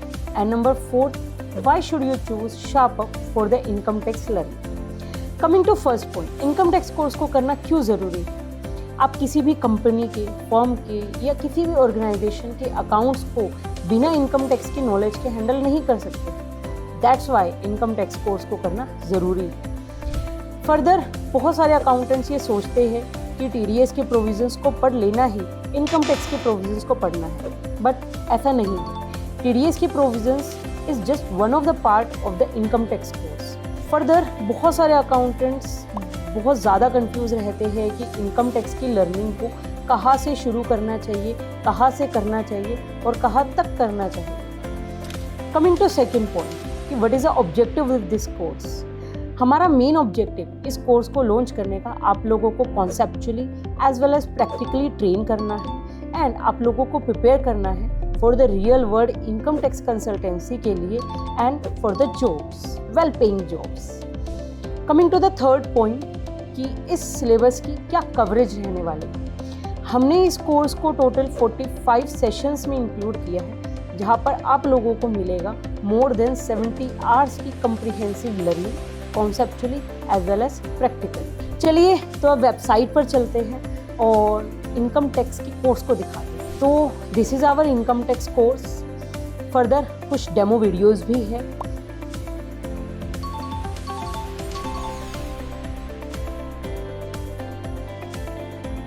एंड यू कैन सी कि किस तरीके से स्ट्रक्चर्ड वे में पूरे इनकम टैक्स कोर्स को हमने सेशन वाइज डिवाइड किया है so that you can easily start your classes. Moving to the next point कि why should you choose sharp up for the income tax learning. Number 1, we have already created more than 1000 accountants in India. We provide more than 70 hours comprehensive learning conceptually as well as practically. Life time आपको access मिलता है इस course का। बहुत ही ज़्यादा affordable course है। 3 days no question ask refund policy and complete करने पर आप लोगों को कंप्लीशन सर्टिफिकेट भी मिलेगा। So looking forward to see you in this career building opportunity with Sharp Up. Thank you so much. अब हम कुछ गवर्नमेंट कंपनीज के नाम देखने वाले हैं, ठीक है। एक का एग्जांपल मैंने आपको दिया था भेल का, इसके अलावा बहुत सारी कंपनीज हैं, ठीक है। भेल, ONGC, भेल का अभी हमने नाम पढ़ा, Bharat heavy electrical limited, ONGC oil and natural gas corporation, SAIL that is steel authority India limited, IOCL that is Indian oil corporation limited. अगर हम स्टेट गवर्नमेंट कंपनीज की बात करें तो स्टेट गवर्नमेंट में मैंने एक एग्जांपल यहाँ पे लिखा, Maharashtra state electricity distribution company, या फिर स्टेट की जो ट्रांसपोर्टेशन कंपनीज होती है, क्योंकि गवर्नमेंट कंपनी तो वो कंपनी होती है जिसमें स्टेट की भी हिस्सेदारी हो, या तो सेंट्रल गवर्नमेंट की हिस्सेदारी हो या स्टेट गवर्नमेंट की हिस्सेदारी हो या दोनों की हो, ठीक है ना। तो स्टेट ट्रांसपोर्टेशन आप किसी का भी ले लीजिए। और अगर हम जॉइंट ओनरशिप की बात करें कि जिसमें सेंट्रल ने भी अपना पैसा डाल रखा है और स्टेट ने भी अपना पैसा दे रखा है, तो बड़ी सी आम है Delhi metro rail corporation that is DMRC, जिसमें हम लोगों ने कहीं ना कहीं बहुत बार सफ़र किया हुआ है, ठीक है। तो ये जॉइंट ओनरशिप में, इसमें सेंट्रल गवर्नमेंट का भी पैसा लगा हुआ है और स्टेट गवर्नमेंट का भी स्टेक है, सॉरी, ठीक है ना, पैसा नहीं, स्टेक बोलते हैं हम इसको, ठीक है। तो ये कुछ गवर्नमेंट कंपनी के एग्जाम्पल थे। अब हम आते हैं फॉरेन कंपनीज के ऊपर। और फॉरेन कंपनी कौन होती है? As per section 242 of the companies act, 242 of the companies act क्या कहती है? अब फॉरेन कंपनी वो कंपनी होती है या फिर बॉडी कॉर्पोरेट होती है, ठीक है ना, इनकॉर्पोरेटेड आउटसाइड इंडिया, जो कि कहीं बाहर इनकॉर्पोरेट होती है, रजिस्टर्ड होती है, बाहर कहीं पे रजिस्टर हो चुकी है, इनकॉर्पोरेट हुई है, रजिस्टर्ड हुई है आउटसाइड इंडिया, कहीं बाहर रजिस्टर्ड हुई है, तो फिर इंडिया में has a place of business in India, लेकिन उसने प्लेस ऑफ बिजनेस मतलब बिजनेस करने के लिए उसका एक प्लेस है इंडिया में, वेदर बाय इटसेल्फ, या तो उसने खुद से अपने कुछ वेयर हाउसेस खोल रखे हैं, या फिर अपनी ब्रांचेस खोल रखी है, या फिर थ्रू एन एजेंट, किसी एजेंट के थ्रू वो काम करता है, फिजिकली और इलेक्ट्रॉनिकली, फिजिकली या इलेक्ट्रॉनिक। इलेक्ट्रॉनिक का बहुत ही बढ़िया सा एग्जांपल मैं आपको देती हूँ, अमेजोन। हम लोग शॉपिंग करते हैं, हर रोज ही शॉपिंग होती है, आजकल तो हर घर में शॉपिंग होती है, अमेजन से माल आता है। क्या अमेजन इंडिया में रजिस्टर्ड है? नहीं, अमेजन इंडिया में रजिस्टर्ड नहीं है, लेकिन वो वेबसाइट के थ्रू अपना माल जो है वो इंडिया में बेचती है, ठीक है ना। अमेजन के बहुत सारे वेयर हाउसेज अब इंडिया में बने हुए हैं, तो अमेजन वेबसाइट के थ्रू इंडिया में बिजनेस करते हैं, मतलब भले ही इलेक्ट्रॉनिकली करे, भले ही फिजिकली करे, ठीक है ना, किसी एजेंट के थ्रू करे या खुद करे, जिसका इंडिया में प्लेस ऑफ बिजनेस है, जो इंडिया से व्यापार करता है, वो सारी की सारी कंपनीज जो है वो फॉरेन कंपनी की डेफिनेशन में आती है, ठीक है ना। तो सेकंड पॉइंट क्या कहता है? सेकंड पॉइंट कहता है कि conduct any business activity in India in any manner. India में बिजनेस एक्टिविटी कर रहा है वो, बस किसी भी तरीके से करे, ठीक है ना। जैसे हमने एक एग्जांपल लिया, Google India private limited, Google की जगह जगह पे जो है वो ऑफिसेस खुले हुए हैं, ठीक है ना, जो कि एक सब्सिडरी है अल्फाबेट इनकॉर्पोरेशन की, जो कि यूएसए में रजिस्टर्ड है। तो गूगल की इंडिया में जो है वो ऑफिसेस खुले हुए हैं, वो इंडिया में रहकर काम कर रहा है, लेकिन वो रजिस्टर्ड कहाँ पे है? वो यूएसए में रजिस्टर्ड है, तो इसलिए जो गूगल है वो फॉरेन कंपनी माना जाएगा। एचएसबीसी बैंक, आप लोगों में से बहुतों का जो अकाउंट है वो भी एचएसबीसी में होगा, तो ये भी एक हमारा फॉरेन कंपनी का ही एग्जाम्पल है। चलिए आगे बढ़ते हैं, ठीक है। डोरमेंट कंपनी, ये नाम बहुत अच्छा है, ठीक है। हमने अपनी एक एमसीए के स्टैट्स में देखा था कि डोरमेंट कंपनी लिखी हुई थी। पहले हम डोरमेंट कंपनी को समझ लेते हैं, उसके बाद में उस स्टैट्स के ऊपर दोबारा जाओगे और आपको वहाँ पे दिखाओगे, वहाँ पे डोरमेंट कंपनीज के नेम भी लिखे हुए थे, ठीक है ना। तो पढ़ते हैं क्या होती है dormant company. These companies are registered, ये कंपनी रजिस्टर्ड होती है, but not actively carrying out business, लेकिन ये बिजनेस नहीं करती है, सिर्फ रजिस्टर्ड होती है लेकिन बिजनेस नहीं करती है, कोई भी बिजनेस ऑपरेशंस नहीं करती है। नॉट एक्टिवली कोई भी बिजनेस ऑपरेशन नहीं करती है, और जनरेटिंग सिग्निफिकेंट इनकम, और ना ही इनकम को जनरेट करती है, अच्छी खासी इनकम को जनरेट करती है। This concept is design to allow companies to remain incorporated. इस कॉन्सेप्ट को क्यों डिजाइन किया गया? ताकि हम कंपनी बनाए, कंपनी को इनकॉर्पोरेटेड रहने दें, without engaging in business activity. बिना बिजनेस किए मैंने कंपनी खोल के रख दी, ठीक है, मैं बिजनेस में काम नहीं कर रहा हूं, मैं अपनी कंपनी में काम नहीं कर रहा हूं, कंपनी में कोई सिग्निफिकेंट ट्रांजेक्शन्स नहीं हो रही, बट कंपनी रजिस्टर्ड हो चुकी है, ठीक है। Enabling them to maintain their legal status for the future opportunities. Future, मुझे पता है कि आज से 3 साल बाद मैं एक बिजनेस स्टार्ट करने वाला हूँ। मैं आपको एक छोटा सा एग्जांपल देती हूँ। एक पर्सन है, इसने एक प्रॉपर्टी खरीदनी है, उसको पता है यार मेरे को ना 5 साल बाद नहीं 4 साल बाद उसने जो है अपना एक बिजनेस खोलना है, अपनी एक कंपनी खोलनी है, ठीक है ना, जिसके लिए उसे प्रॉपर्टी की ज़रूरत है, एक लैंड की ज़रूरत है। तो इसके पास 2 तरीके हैं। पहला तरीका ये है कि वो लैंड को आज ही खरीद लेगा और 3 से 4 साल बाद, लेट्स सपोज 4 साल बाद, वो उसके ऊपर अपनी कंपनी को इनकॉर्पोरेट करेगा, ठीक है। लेकिन आज उसने क्या किया, आज ही ये काम किया, उसने कंपनी बनाई और कंपनी को ये प्रॉपर्टी ट्रांसफ़र कर दी।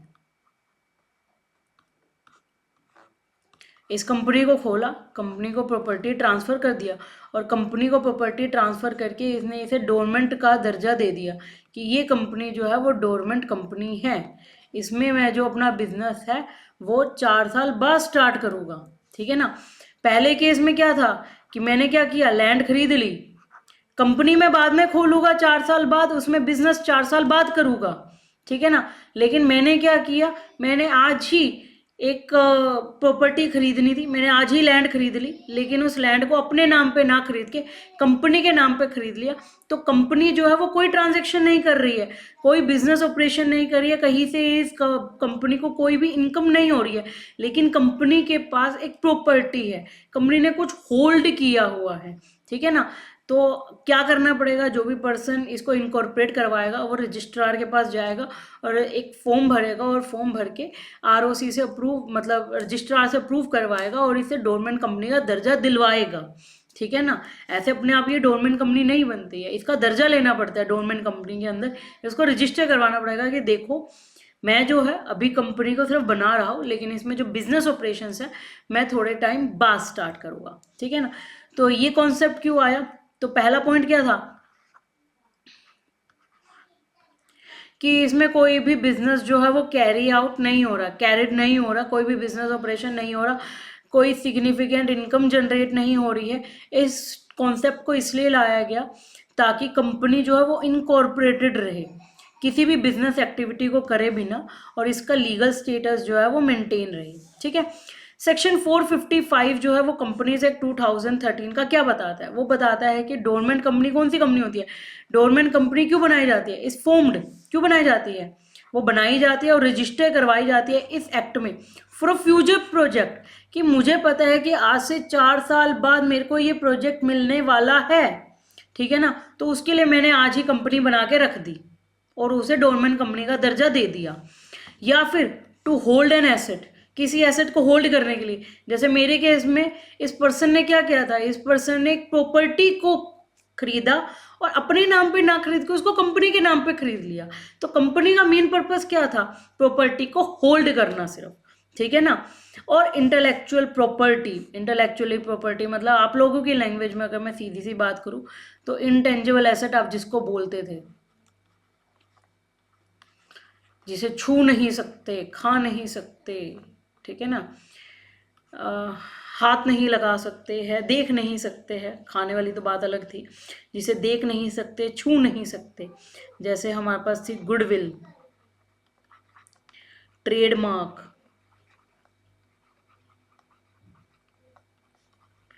पेटेंट, रॉयल्टी, इंटेलेक्चुअल प्रॉपर्टीज, ठीक है ना। तो इस कंपनी को इनकॉर्पोरेट किया जाता है, रजिस्टर किया जाता है किसी भी फ्यूचर प्रोजेक्ट के लिए, प्रॉपर्टी किसी एसेट को होल्ड करने के लिए या फिर इंटेलेक्चुअल प्रॉपर्टी को होल्ड करने के लिए, ठीक है। तीसरा पॉइंट क्या कहते हैं, तीसरा पॉइंट ये कहता है कि it remain inactive company, inactive कोई काम नहीं करेगी, ये कोई भी काम नहीं करेगी until the business start operations, जब तक कि बिजनेस कोई ऑपरेशन को स्टार्ट नहीं करता है ये कंपनी इनएक्टिव रहेगी, कोई काम नहीं करेगी, इसमें कोई सिग्निफिकेंट इनकम नहीं हो रही है। लेकिन यहाँ पे सिग्निफिकेंट अकाउंटिंग ट्रांजैक्शन का क्या मतलब, जैसे हमने पहली लाइन में पढ़ा था कि कोई भी सिग्निफिकेंट अकाउंटिंग ट्रांजैक्शन नहीं हो रही है, लेकिन कुछ एक्टिविटीज़ हो रही है एक्सक्लूडिंग रूटीन ट्रांजैक्शन, ये काम तो इन्हें करने पड़ेंगे, भले ये डोरमेंट कंपनी भी है फिर भी इन्हें ये काम करने पड़ेंगे। कौन कौन से, ma'am payment of fees to the registrar, registrar को फीस तो हमें देनी पड़ेगी, अगर रजिस्ट्रार को फीस ना पे की और वो नाराज़ हो गया तो वो हमारा डोरमेंट कंपनी का दर्जा वापस ले लेगा। Payment for maintenance of office records, office records को मेंटेन करने के लिए मुझे पेमेंट करनी पड़ रही है, मुझे शेयर्स को अलॉट करने पड़ेंगे, payment required to fulfil legal compliances, legal compliances करने के लिए मुझे जो है वो पेमेंट्स को करनी पड़ेगी, मतलब जब मैं अपनी पीएनएल बनाऊंगा तो मेरे यहाँ पे ऑडिट फीस जैसा खर्चा भी दिखाई देगा क्योंकि मैंने कंप्लाइंसेस किए हैं। तो पेमेंट्स अगर मैं कोई कर रही हूँ लीगल कंप्लाइंसेस को पूरा करने के लिए तो वो भी ट्रांजेक्शन्स जो है वो ऐसी रूटीन ट्रांजेक्शन उसे करनी पड़ेगी, ठीक है ना। आरओसी की फीस, ऑडिट की फीस ये यहाँ पे आएगी ही आएगी, तो ये ट्रांजेक्शन उसे करनी ही पड़ेगी, ठीक है। फिर आगे कुछ लिखा हुआ है, dormant status allow the company, ये कंपनी को क्या अलाउ करता है, to remain legally incorporated while inactive, कि तुम इनएक्टिव रहो, काम मत करो, लेकिन इनकॉर्पोरेट हो जाओ, बने रहो, रजिस्टर्ड रहो, ठीक है ना, कि कभी भी मुझे काम स्टार्ट करना पड़े तो मैं काम स्टार्ट कर सकूँ, ठीक है ना। तो इनएक्टिव रहो, लेकिन इनकॉर्पोरेटेड रहो, ताकि कभी भी अगर हमें फ्यूचर में अपने प्रोजेक्ट्स को मिले तो मैं उस टाइम पे अपना काम स्टार्ट कर सकूं। तो अब हम एमसीए के उस स्टैट्स को दोबारा निकालते हैं, ठीक है। और एमसीए के उस स्टैट्स को निकाल के देखते हैं कि वहाँ पे डोरमेंट कंपनी के बारे में लिखा हुआ था।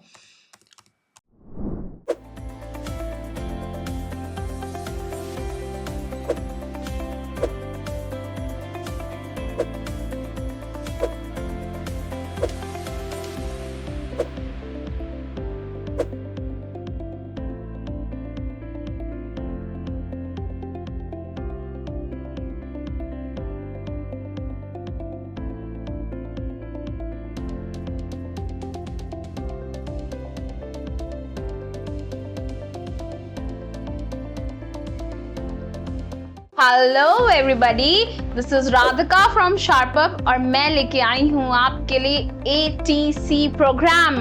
पिछले 5 सालों में हमने देखा कि बच्चों को एग्जैक्टली किस चीज की जरूरत है। After a lot of analysis we came to a conclusion कि हमारे यूथ को जरूरत है स्किल्स की। So here at Sharper we came up with one-stop solution for all your problems, that is ATC program. क्या है मैम इस programme में? So this program is offering you 8 different modules, जहाँ पर हम जो फोकस कर रहे हैं वो सिर्फ कोर अकाउंटिंग पे नहीं है, बिकॉज अब हम ये समझ चुके हैं कि सिर्फ कोर अकाउंटिंग करके कोई भी फाइनेंस एंड अकाउंटिंग प्रोफेशनल नहीं बन सकता। You want more skills, if you want better salary, better package, if you want to upskill yourself, तो हम लेके आए आपके लिए एक वन स्टॉप सॉल्यूशन, जहाँ पर हम ऑफर कर रहे हैं आपको 8 different modules at one place, जैसे GST, accounting, compliances, personality development. हमने ये तो जान लिया है कि hard skills will get you the job but soft skills will get you fired. So soft skills पे काम करना भी बहुत बहुत जरूरी है। We are talking about financial analysis, we are talking about allied laws and much more. सब कुछ प्रैक्टिकली आपके सामने लेके आएंगे। Why do we want to limit ourselves to just concepts? हम चाहते हैं कि आपको conceptual clarity के साथ साथ प्रैक्टिकली उसको कैसे अप्लाई करना है ये भी सिखाया जाए। क्यों ना GST के पोर्टल पे जाके ही रजिस्ट्रेशन करनी सीख लें? क्यों ना रियल टाइम GSTR 1, 3B, 9 कैसे भरना है, सब कुछ हमें एक जगह पे सिखा दिया जाए। आखिर ऑफिस में जाके करना तो यही है। तो किस बात की देरी है? Go ahead and enroll yourselves in ATC program. This is Radhika Dua signing off.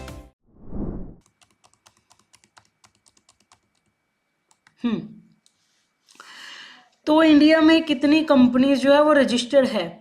27,76,023 companies है, जिसमें से काम कितनी कंपनीज में हो रहा है? 17,91,628 कंपनीज में हो रहा है, जिसमें से 9,46,000, जिसमें से मतलब इतनी रजिस्टर्ड थी लेकिन इसमें से क्लोज हो चुकी है। 9,46,838 कंपनीज जो है वो बंद हो चुकी है। और पूरे इंडिया में 2,516 2,516 कंपनीज ने आज की डेट में, मतलब एज ऑन नवंबर तक, डोरमेंट कंपनी का दर्जा ले रखा है। ये कंपनी इनएक्टिव है, लेकिन ये कुछ सिग्निफिकेंट अकाउंटिंग ट्रांजैक्शंस, कोई भी सिग्निफिकेंट अकाउंटिंग ट्रांजैक्शंस नहीं करती है, बट कुछ रूटीन ट्रांजैक्शंस इन्हें करनी पड़ती है, ठीक है।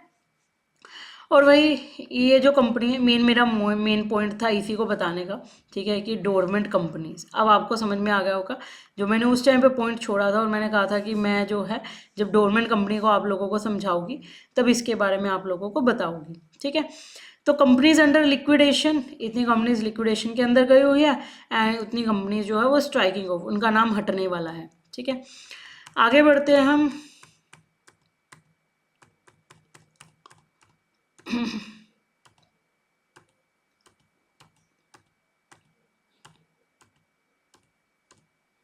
तो अभी हमने डोरमेंट कंपनी के बारे में पढ़ा, फॉरेन कंपनी के बारे में पढ़ा और गवर्नमेंट कंपनी के बारे में पढ़ा, ठीक है। अब हम कुछ इंपॉर्टेंट डेफिनेशंस के ऊपर आते हैं, बहुत इंपॉर्टेंट डेफिनेशंस जो बार बार आपके यूज होने वाली है, ठीक है ना। चलिए देखते हैं क्या है वो डेफिनेशंस।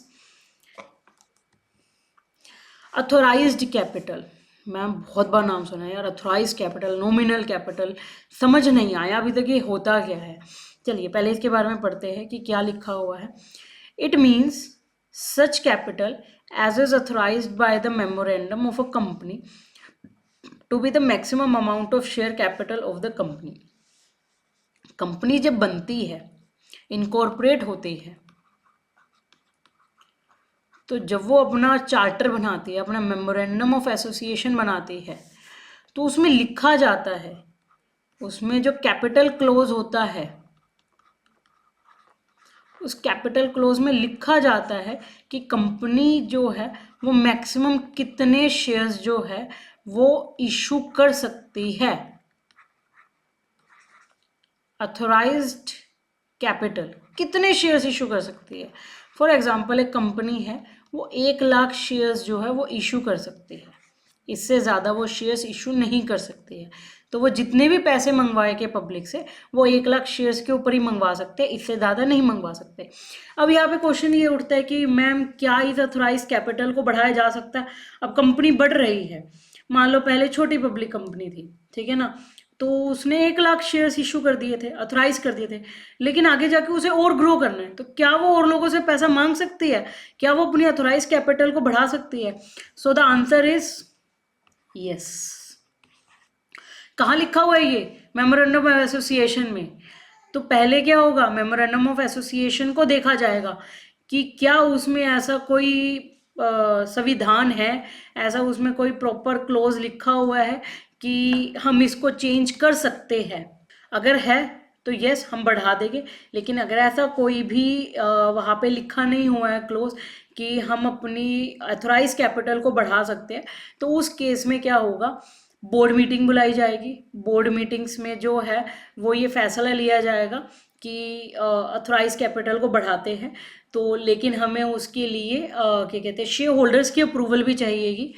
तो मीटिंग्स को बुला के क्या कहते हैं, मेमोरेंडम ऑफ एसोसिएशन को अमेंड करने के लिए शेयर होल्डर्स की अप्रूवल चाहिए, तो ईजीएम बुलाया जाएगा। ईजीएम के लिए, ईजीएम मतलब एक्स्ट्रा ऑर्डिनरी जनरल मीटिंग बुलाई जाएगी, शेयर होल्डर से अप्रूवल ली जाएगी, मेमोरेंडम ऑफ एसोसिएशन को जो है वो अमेंड किया जाएगा, उसमें जो है वो अथोराइज शेयर कैपिटल को बढ़ाया जाएगा, ठीक है ना। और ये इस तरीके से अगर memorandum of association he amend हो गया तो आप कोई भी कैपिटल को जो है वो इंक्रीज कर सकते हैं, ठीक है। तो दोबारा से पढ़ते क्या लिखा हुआ है, it means such capital, nominal capital क्या होता है, it means such capital as authorised by the, किसने अथोराइज कर रखा है, by the memorandum of a company, company के मेमोरेंडम ने अथोराइज कर रखा है, to be the maximum amount of the share capital of the company, ये कंपनी का मैक्सिमम है, ठीक है। तो यहाँ पे मैं एक एग्जांपल, यहाँ पे तो मेरी फोटो हटेगी, तो मैंने यहाँ पे एक एग्जांपल दिया है, 1 लाख शेयर्स है, ये अथोराइज्ड शेयर है,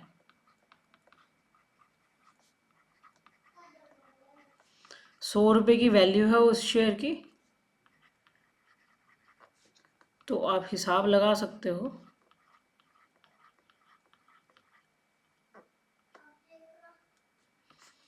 तो ये इसकी बन गई अथोराइज्ड कैपिटल 1 करोड़ की,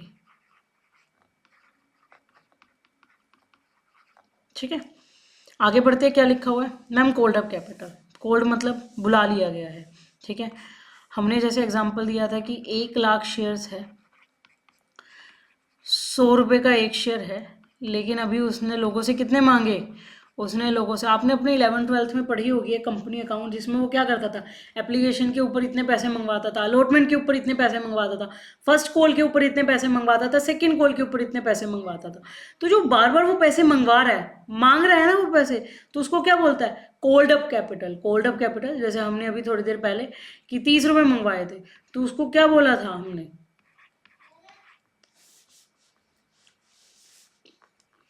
तो जो 30 लाख की जो कैपिटल है उसको हमने पेड अप कैपिटल बोला था कि ये पेड कर दी गई है, पेड अप कैपिटल, ये पेड कर दी गई है, लेकिन इसको क्या बोलेंगे, कॉल्ड अप कैपिटल, कि मैंने पहले मंगवाई। जरूरी नहीं है कि सारे के सारे लोगों ने पैसा दे दिया। मान लो मैंने 1 लाख शेयर होल्डर से पैसे मांगे 30 रुपए, कि भाई आपके 30 रुपए बनते हैं, आप 30 रुपए हमें दो। तो 1 लाख शेयर्स, अभी मैं एक काम करती हूँ, एक दूसरा एग्जाम्पल देती हूँ। 1 लाख शेयर्स थे, मैंने 30 रुपए मांगे, मैंने कहा भाई 1 लाख शेयर्स के ऊपर 30 रुपए के हिसाब से 30 लाख बनते हैं, आप लोग मेरे को दो ये वाले शेयर्स। तो इसको क्या बोलेंगे हम, कॉल्ड अप कैपिटल, कि मैंने मांगा, कॉल्ड अप किया। लेकिन क्या सभी लोग दे देंगे मुझे, कुछ कुछ लोग डिफॉल्ट भी कर जाते हैं। फॉर एग्जाम्पल 90,000 लोगों ने पे किया, 10,000 लोगों ने डिफॉल्ट कर दिया, तो मेरा जो 27 लाख रुपीज़ की जो कैपिटल है वो मेरी पेड अप कैपिटल है, कि वो पे की गई है कैपिटल। मंगवाई कितनी थी, मंगवाई तो पूरी की पूरी 30 लाख थी, लेकिन लोगों ने डिफॉल्ट कर दिया 10,000 लोगों ने, ठीक है ना, 10,000 शेयर्स के ऊपर डिफॉल्ट हो गया। तो अब मेरे को कितनी पे हुई, मेरे को सिर्फ 27 लाख की पे हुई, और वो मेरी पेड अप कैपिटल है, ठीक है ना। तो अथोराइज कितनी है, अथोराइज पूरी थी 1 लाख शेयर्स, 100 रुपये की एक शेयर की वैल्यू थी, तो 1 करोड़ रुपए की मेरी जो है वो अथोराइज कैपिटल थी। 1 लाख के ऊपर मैंने जब 30 रुपये मंगवाए तो वो कोल्ड अप कैपिटल हो गया, और उसके ऊपर जितने लोगों ने पे किया वो मेरी paid up capital. Paid up capital और कोल्ड अप कैपिटल सेम भी हो सकते हैं, अगर कोई भी इंसान डिफॉल्ट ना करे तो सारे के सारे पैसे हमें मिल जाएंगे, और हमारी called up capital paid up capital के बराबर हो जाएगी, ठीक है। तो it means such part of the capital, ये कैपिटल का वो पार्ट होता है which has been called for payment, बुलाया जाता है कि भाई पेमेंट करो, पेमेंट करो, पेमेंट करो, ठीक है ना, बुलाया जाता है जो। अब पेड अप कैपिटल क्या होती है, मैम अभी अभी एग्जांपल दिया पेड अप कैपिटल का, कि जो अमाउंट रिसीव होता है as paid up in respect of the shares issue, जितने शेयर्स इशू किए हैं उसके ऊपर जो अमाउंट रिसीव हुआ है उसको हम पेड अप कैपिटल बोलते हैं, ठीक है ना। तो हमने 3 चीजें पढ़ी यहाँ पे, अथोराइज्ड या नॉमिनल, कॉल्ड अप कैपिटल और पेड अप कैपिटल। और अनपेड कैपिटल क्या हुई, ठीक है मैम, सीधी सी बात है, आपने तो बिल्कुल ही इसको, क्योंकि बार बार आपके यूज़ आएगा, इसलिए मैं थोड़ा सा कोशिश कर रही हूँ कि आप लोग जो है वो इस चीज़ को बहुत अच्छे से याद कर लें। ये है आपके अथोराइज्ड कैपिटल,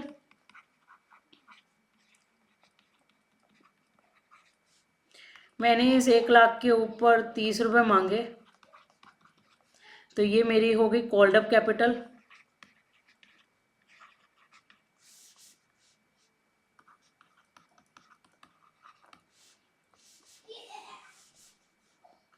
इस 1 लाख शेयर्स के ऊपर जो 70 रुपये मैंने नहीं मांगे उसको क्या क्या कहा गया, unpaid capital, share capital, unpaid share capital. तो और अगर 1 लाख के 1 लाख लोगों ने जो है वो पैसे दे दिए तो उसको हम पेड अप कैपिटल भी बोलेंगे।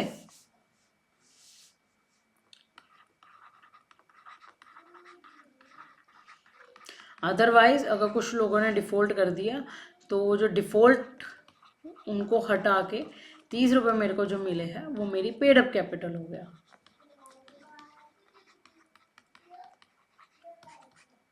आपने फोरफीचर वाला कॉन्सेप्ट पढ़ा होगा कि अगर फोरफीट कर दिए गए हैं 10,000 शेयर्स और वो री इशू कर दिए है तो अनपेड कैपिटल में भी डिफरेंट, ठीक है। चलिए आगे बढ़ते हैं, डिविडेंड डिविडेंड डिविडेंड डिविडेंड। आप में से बहुत सारे बच्चों ने ये नाम सुना होगा डिविडेंड वाला, लेकिन मुझे लगता है कि ये मेरे पीछे आ रहा है, तो मैं इसको थोड़ा सा जो है वो सेट कर देती हूँ डिविडेंड वाले कॉन्सेप्ट को। तो हमने सबसे पहला टॉपिक जब 3rd क्लास में पढ़ा तो उसमें हमने कॉन्सेप्ट ऑफ कंपनी को पढ़ा, समराइज कर रहे हैं बस अब तो 5 मिनट में।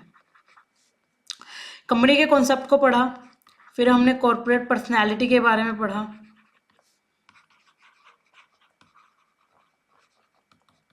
जिसे हम कॉर्पोरेट व्हील भी कहते हैं, व्हील जो मर्जी कह लो, यहाँ पे अटक गया, कॉर्पोरेट व्हील भी बोलते हैं जिसको हम, ठीक है। नेक्स्ट कॉन्सेप्ट हमने पढ़ा lifting of corporate wheels, lifting of corporate wheel, घूंघट को उठा दिया गया, ठीक है ना। इसमें हमने 4 केस पढ़े थे, evasion of tax,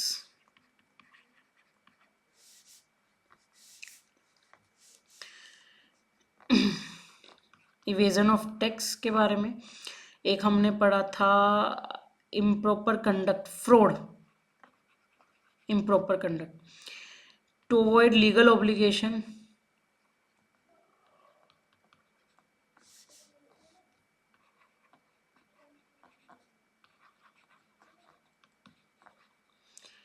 legal obligations को अवॉइड करने में। और एक जो केस था वो हमारा गिलफोर्ड का था, दैट इज कंपनी को अगर दिखावे के लिए खड़ा गया, कंपनी इज अ क्लोक और शैम। फिर हमने कुछ टाइप्स ऑफ कंपनी के बारे में पढ़ा था। टाइप्स ऑफ कंपनी में सबसे पहले हमने प्राइवेट कंपनी के बारे में पढ़ा था।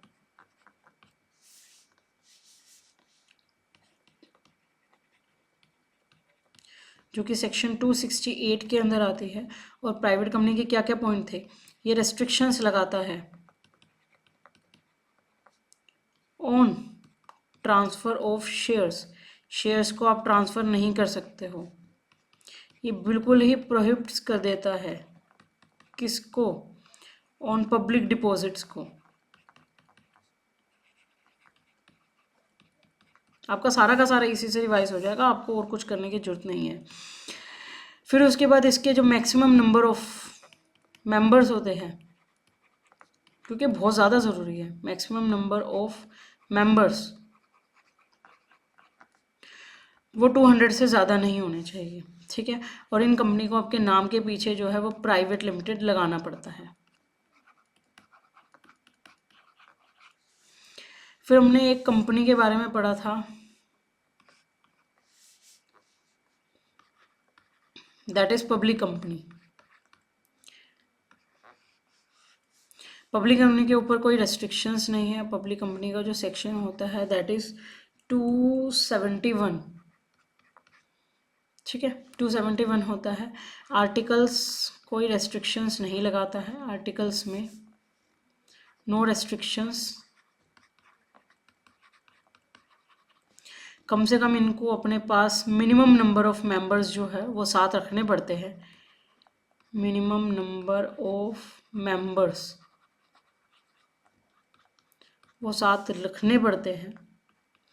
और इन्हें अपनी कंपनी के पीछे लिमिटेड वर्ड लगाना पड़ता है, ठीक है ना। कोई रेस्ट्रिक्शन नहीं है, ये पब्लिक से आसानी से पैसा उठा सकते हैं, ठीक है। फिर हमने पढ़ा था तीसरे टाइप की कंपनी, दैट इज 1% कंपनी।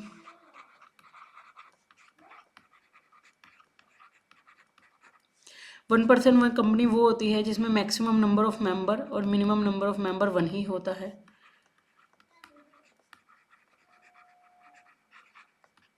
एक ही होता है, ठीक है। इन्हें नॉमिनी अपॉइंट करने पड़ते हैं, नॉमिनी को अपॉइंट किया जाता है ताकि अगर इन द इवेंट ऑफ उस मेंबर को कुछ हो जाता है तो नॉमिनी जो है वो टेक ओवर कर लेगा, ठीक है। एंड वो जो 1% है, 1% जो है वो सब कुछ मैनेज भी करता है और ओन भी करता है, ओन और मैनेज। और इसको क्यों बनाया गया है, क्योंकि इसमें सोल प्रोप्राइटरशिप की विशेषताएं भी है, प्लस कंपनी के एडवांटेजेस भी है, जैसे लिमिटेड लायबिलिटी और सेपरेट लीगल एंटिटी, ठीक है। उसी की जगह अगर हम अपनी अगली कंपनी की बात करते हैं तो स्मॉल कंपनी कौन सी होती है, हमने अभी पढ़ा था कि paid up share capital,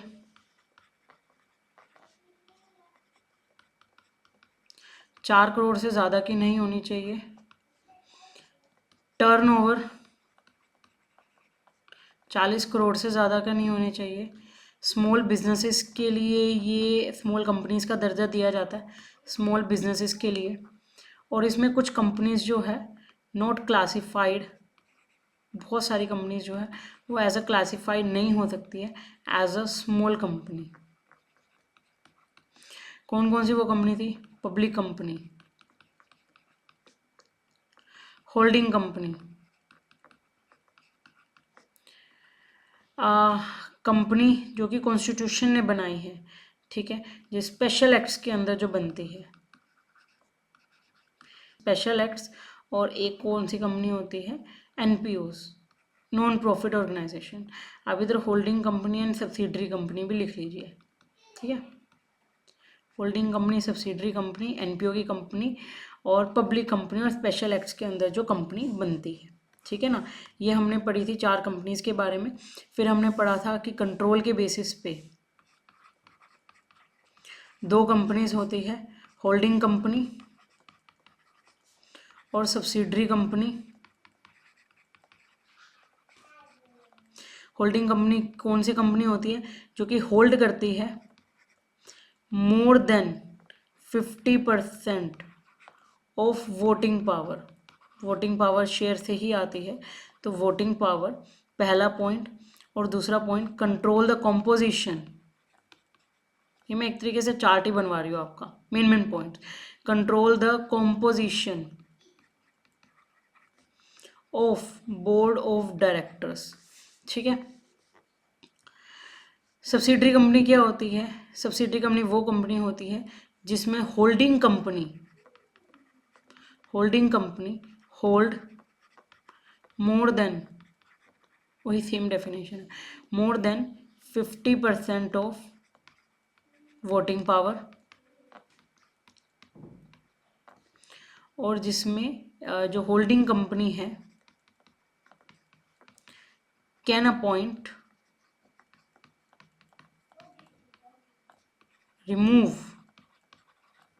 board of directors, ठीक है। ये होल्डिंग कंपनी है, ये सब्सिडरी कंपनी है। फिर इसके बाद हमने पढ़ी थी कुछ और के बारे में। एक और कंपनी थी हमारे पास, एसोसिएट कंपनी, ठीक है। 3rd नंबर पे हमारे पास है एसोसिएट कंपनी। एसोसिएट कंपनी कौन सी होती है? एसोसिएट कंपनी वो कंपनी होती है जिसके पास किसी दूसरी कंपनी के मोर देन 20% शेयर्स होते हैं। 20% से ज़्यादा होने चाहिए shares, but not more than, लेकिन 50% से ज़्यादा नहीं होने चाहिए, क्योंकि 50% से ज़्यादा हो गया फिर तो वो होल्डिंग कंपनी बन जाएगा। But not more than 50% of the share capital, ठीक है। एसोसिएट कंपनी जो होती है उसमें उसका सिग्निफिकेंट इन्फ्लुएंस होता है। मान लो मैंने एक कंपनी के 20% से ज़्यादा शेयर कर लिए है, तो मेरा उस कंपनी में सिग्निफिकेंट इन्फ्लुएंस होगा, बट कंट्रोल नहीं होगा, बट नॉट कंट्रोल नहीं होगा मेरा।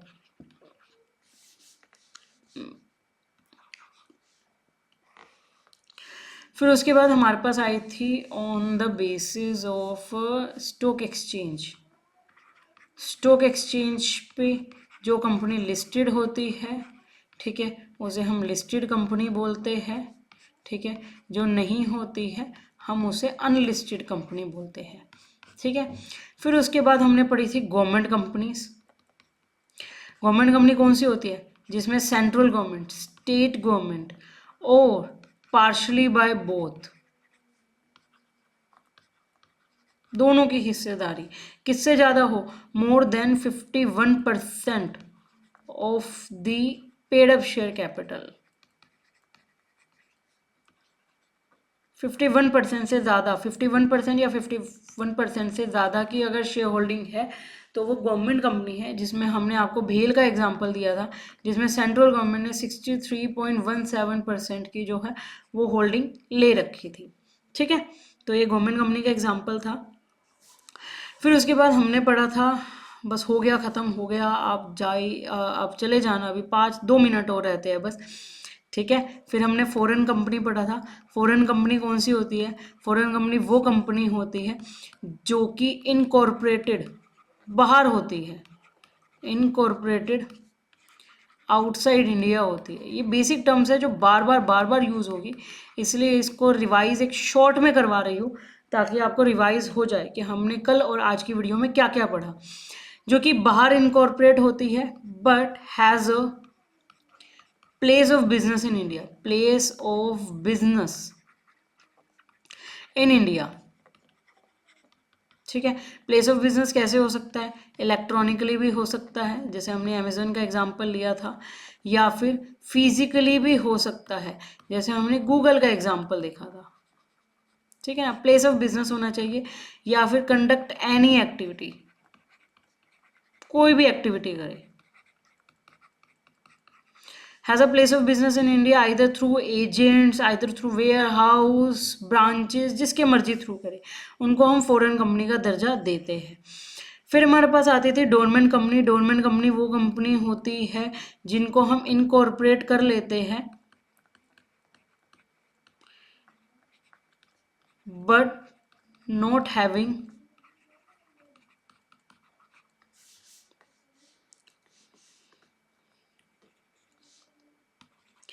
सिग्निफिकेंट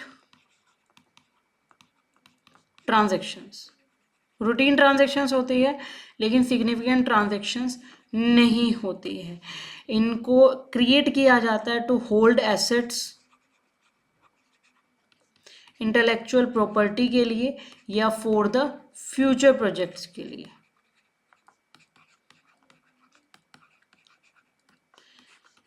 ठीक है, तो यहाँ पे हमारे टाइप्स ऑफ कंपनी ख़त्म होता है। मोटा मोटा मैंने आपको पूरा समराइज़ करवा दिया है। ये कंपनी आपसे कोई भी पूछ सकता है, कभी भी पूछ सकता है, तो आपको इनके बारे में पता होना चाहिए। ठीक है, इनमें से बहुत सारी कंपनीज़ के बारे में अब हम पूरा आगे आने वाली वीडियोज़ में पूरा डिटेल में पढ़ेगी, कैसे इनकॉर्पोरेट होती है, क्या क्या इनके एडवांटेजेस होते हैं, क्या क्या इनके लिमिटेशन होते हैं, मतलब प्रैक्टिकल एस्पेक्ट्स के बारे में पढ़ेंगे। यहाँ पे हमारा बेसिक टर्मिनोलॉजी ख़त्म होता है। ठीक है, आप इनको पढ़िएगा, रिवाइज कीजिएगा। आगे कुछ डेफिनेशंस थी तो वो इतनी रेलिवेंट नहीं थी, वो मैंने आपको बता दिया है, पूरा डिटेल में ही बताया है। ये टाइप्स ऑफ कंपनी बताना ज़्यादा ज़रूरी था, तो इसको रिवाइज कीजिएगा। इस चार्ट के थ्रू आपका सारा का सारा रिवीजन दोबारा हो चुका है टाइप्स ऑफ कंपनी का। तो अगेन यहाँ से घुसाना है, यहाँ पे डालना है, नहीं निकालना है। ठीक है, रिवाइज ज़रूर करना है, क्योंकि जब तक आप किसी भी चीज़ को रिवाइज नहीं करोगे आपको वो समझ में नहीं आएगा। आप पढ़ोगे और आप भूल जाओगे, फिर पढ़ोगे फिर भूल जाओगे। लेकिन डेली बेसिस पे अगर रिवीजन करोगे, और कोशिश कीजिए कि संडे टू संडे आप निकालिए, और संडे टू संडे अपनी जो भी आपने क्लासेस अटेंड की है वो संडे टू संडे बैठ के आप उसको जरूर रिवाइज कीजिए, ताकि एक बार आपकी वीकली रिवीजन भी हो जाए। पहली रिवीजन डेली होनी चाहिए, दूसरी रिवीजन वीकली होनी चाहिए, ताकि ये जो भी कॉन्सेप्ट है आपको याद नहीं करना है, आपको समझने हैं, और समझ के अपने दिमाग में रिटेन करना है, उसको माइंड में रिटेन करना है। ठीक है, तो चलिए इसी के साथ हम लोग आप लोगों से विदा लेते हैं। ठीक है, पढ़ते रहिए, आगे बढ़ते रहिए। ठीक है, क्योंकि बढ़ना, आगे बढ़ना ही जिंदगी का नाम है। ठीक है, तो इसी के साथ ही मैं आप लोगों की दोस्त, आप लोगों की एजुकेटर, मेंटर विदा लेती हूँ। ठीक है, तो बाय बाय।